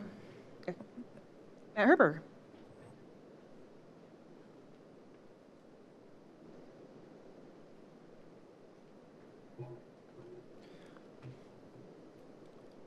Good evening. My name is Matt Herberger. I've resided at 1448 Bunce Road for the last 21 years. I'm here to register my opposition to the proposed multimodal path plan for Bunce Road. The reasons I'm opposed to this plan have been expressed previously not only by myself, but also by my fellow citizens and neighbors, whether here tonight or at previous meetings. I think we've shown quite clearly and logically that this plan is unsafe, unwanted for the most part, and unnecessary. It sacrifices the will and desire of the common good for the fantasy of a small minority. Its negative impact on people's well-being, their safety, their quality of life, and their environment has been made abundantly clear. Hundreds and hundreds and hundreds more of our fellow citizens have agreed with this, and the numbers only continue to grow. The stakeholders that are most directly impacted by this plan have spoken quite clearly, and it is overwhelmingly and a resounding no. Now, I'd like to speak to one issue in particular, I think, this evening, that perhaps we haven't emphasized clearly nearly enough, but my wife does bring it up quite a bit, and that's about the trees. The impact of the wholesale removal of all the trees currently on the west side of Bunce. You could say that urban forest issues are consistent with the city's priorities for both residents and city leadership. You could say trees provide environmental benefits. They assist in stormwater retention. They promote walkability. And they maintain property values and quality of life to retain a home ownership base and attract new residents. Those are wise words. I wish I could say they're mine. They're from the City of Lakewood's own Tree Action Plan of 2022. This document's not wrong. And in 3 years, it's not wrong. And we shouldn't just dismiss it because it's 3 years old. Why bother putting time and effort in creating a document like this if you're just going to simply ignore it? The city should not underestimate the value of the trees that line Bunce Road. You're talking about 10, 20, 30, 40-year-old trees. Those can't be replicated. They can't be replaced.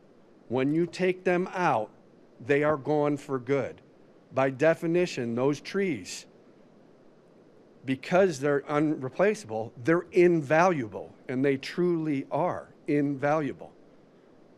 The whole point of the canopy here is we need to create a system where we have layers of trees over time. If you go clear cutting the whole side of that street, you have lost a fundamental aspect of our tree canopy. Now, my time is running short, but I'd like to point out something very quickly. We can look at two alternatives.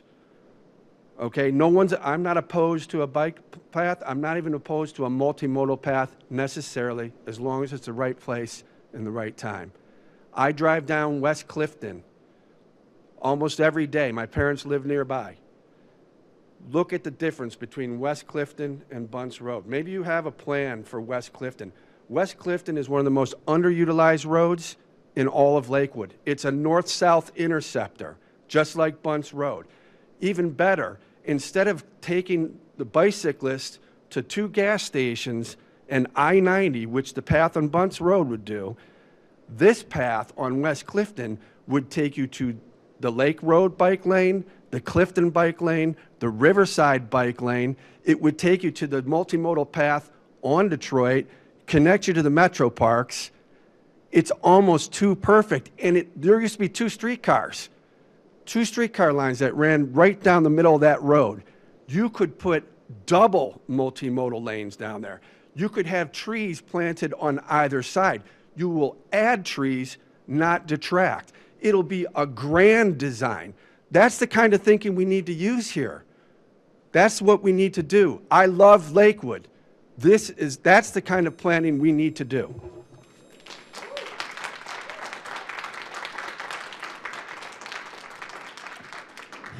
Thank you. All right, next up we have John Papau. Did I say that right? Yes. Okay. Hi, I'm John Papau. I live on the corner of Winchester and Madison. I'm also not going to be talking about bike lanes today. I'm not educated in that field to leave a comment.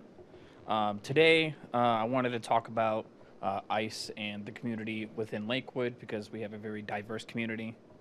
I kind of want to start it off with, I watched today Trump speak alongside of Israel Prime Minister Benjamin Netanyahu, and he stated that he wants Palestinians to leave their land saying it's like great real estate, and that other countries were willing to take them in. And speaking of permanently displacing Palestinians and taking control of their land, which in history, just to remind everybody, is called ethnic cleansing. Now, the reason why I'm bringing that up today is because we've seen here in the United States, when people stand up and speak about Palestine, they face things like deportation, such as people like, I'm sorry if I butcher his name, Mahmoud Khalil, who is illegally detained by ICE for protesting against Israel's actions against Palestine. This is an attack on our First Amendment rights. And this was also led by Columbia University, and for which he had led Columbia University's protest. When ICE realized that he had a green card and not a student visa, they violated his rights anyway. And as a green card holder, he has a constitutional right and protections against unlawful arrest, just like any of us born in the United States. As another example, sorry if I'm going to butcher the name again, Remisa Azturk, who was taken from the streets by masked plainclothes officers in a Boston area suburb.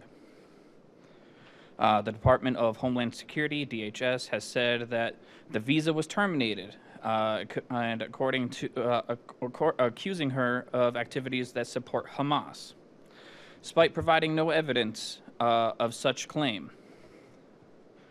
A lawyer with the ACLU had stated that it was a possibility due to, due to a opinion piece her and 3 students had co-wrote, advocating that the university's acknowledge and the Palestinian genocide and divest from companies that direct or indirect, divest from the companies with direct and indirect ties with Israel.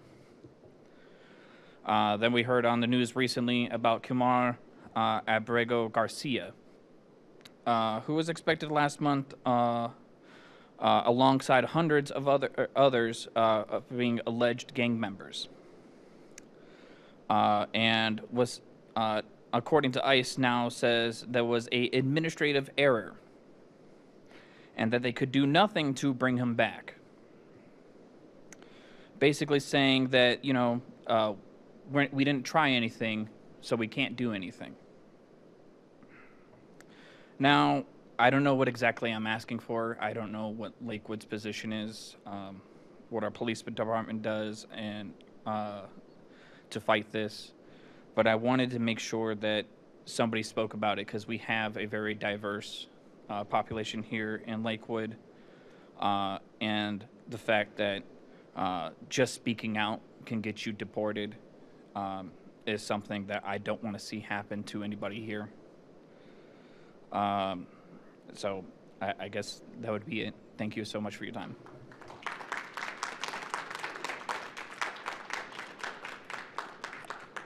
Thank you, and I'll just make a note that, these meetings where we have a lot of public comment can run long, but I think to your point that this is why it's so important to have public comment and why even when we strongly disagree that we have respect for each other to do so, and that it is our right to do so, and also to have due process like we talked about before with some of these things taking forever through the legal system, but still we want to have that legal system. So thank you for that comment. All right, next up is Marty Jones. He left, okay. All right, and then Aaron Anderson.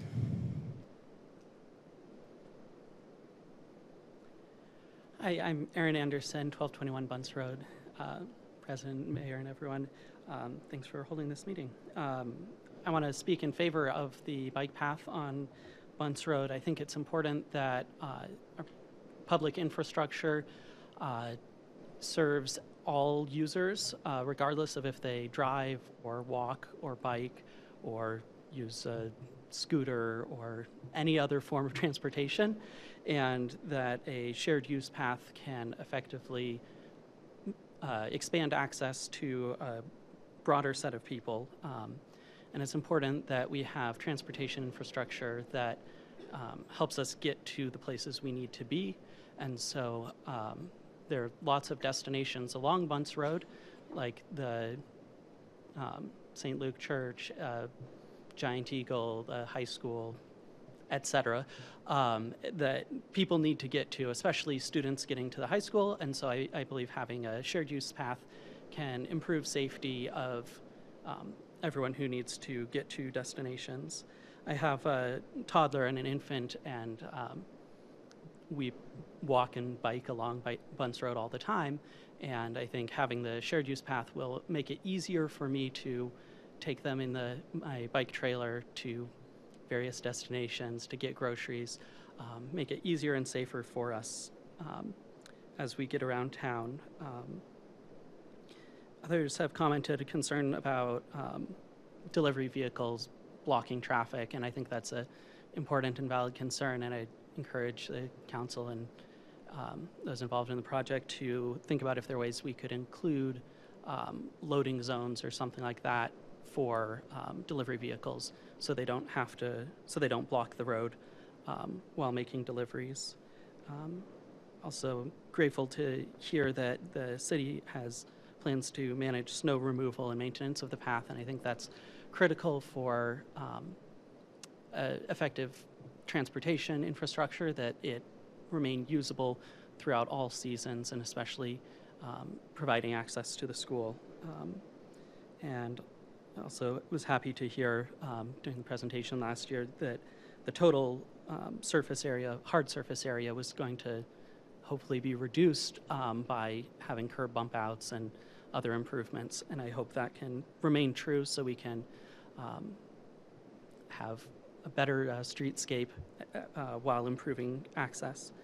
And going forward, as continue to implement safe and active transportation plans, I would love to see this connect and become part of an effective broader system. Right now, Bunce Road is slated to become a north-south access, and improving protected infrastructure and bike access, connecting east-west from there, maybe along Clifton or Lake, and then improving access with protected lanes on Detroit and Madison, I think would be wonderful future projects, of course, when time allows. So thank you for listening, and I'm grateful for this project. Thank you. All right. And last but not least, it's our returning champion, Robbie Organ. Hey, did everybody miss me? Commissioner Gordon, I bet you did. I know you missed me. All right. I didn't have a speech prepared because I was at class. I fortunately got out early enough to catch the 10 o'clock public comment. But I just want to express that I am so grateful for the city working on all of these safety projects for people outside of cars. I wish I had time to respond to all of the naysayers. I just don't have an hour and a half, and neither does anybody else here. I am so appreciative, especially of the mayor. I know she's been responding to my relentless emails, so I appreciate that. This has been a light in my day as the world is falling apart around us. This has brightened my life to see that we're actually making some progress here. But I would like to say, in regards to the environmental issues that people are raising, like cars are the biggest source of emissions in Lakewood, as well as PM 2.5, which is horrendous for our cardiovascular system. So that's a huge issue. We know that bicycle infrastructure and pedestrian infrastructure helps to calm traffic and makes not only bicyclists and pedestrians safe, but Also, motorists are safer. This Bunce Road project, as well as Hilliard, Madison, and all of the other things that the city is working on, it's excellent. It's going to make everybody safer, not just bicyclists, not just a small group. And as these projects are implemented and completed, more people will be able to bike and walk. Jeff, if you're still here, I understand why you don't ride your bike here, because Bunce is not safe to ride on right now. So as soon as it is, I'm sure we'll see him out here more often on his bike. I look forward to working with you even more in the future, as you know I will be contacting all of you so often. Thank you for your time. It's time for some food. Thanks. Thank you. All right, and with that, that is the end of public comment for tonight. Sincerely appreciate everyone coming out and speaking with us. Whether or not there's something for us to vote on that topic, we still do appreciate you being here. We know you have many ways to spend your time. Thank you for being part of our democracy. And with that, if there's without objection, we are adjourned. President Kepler.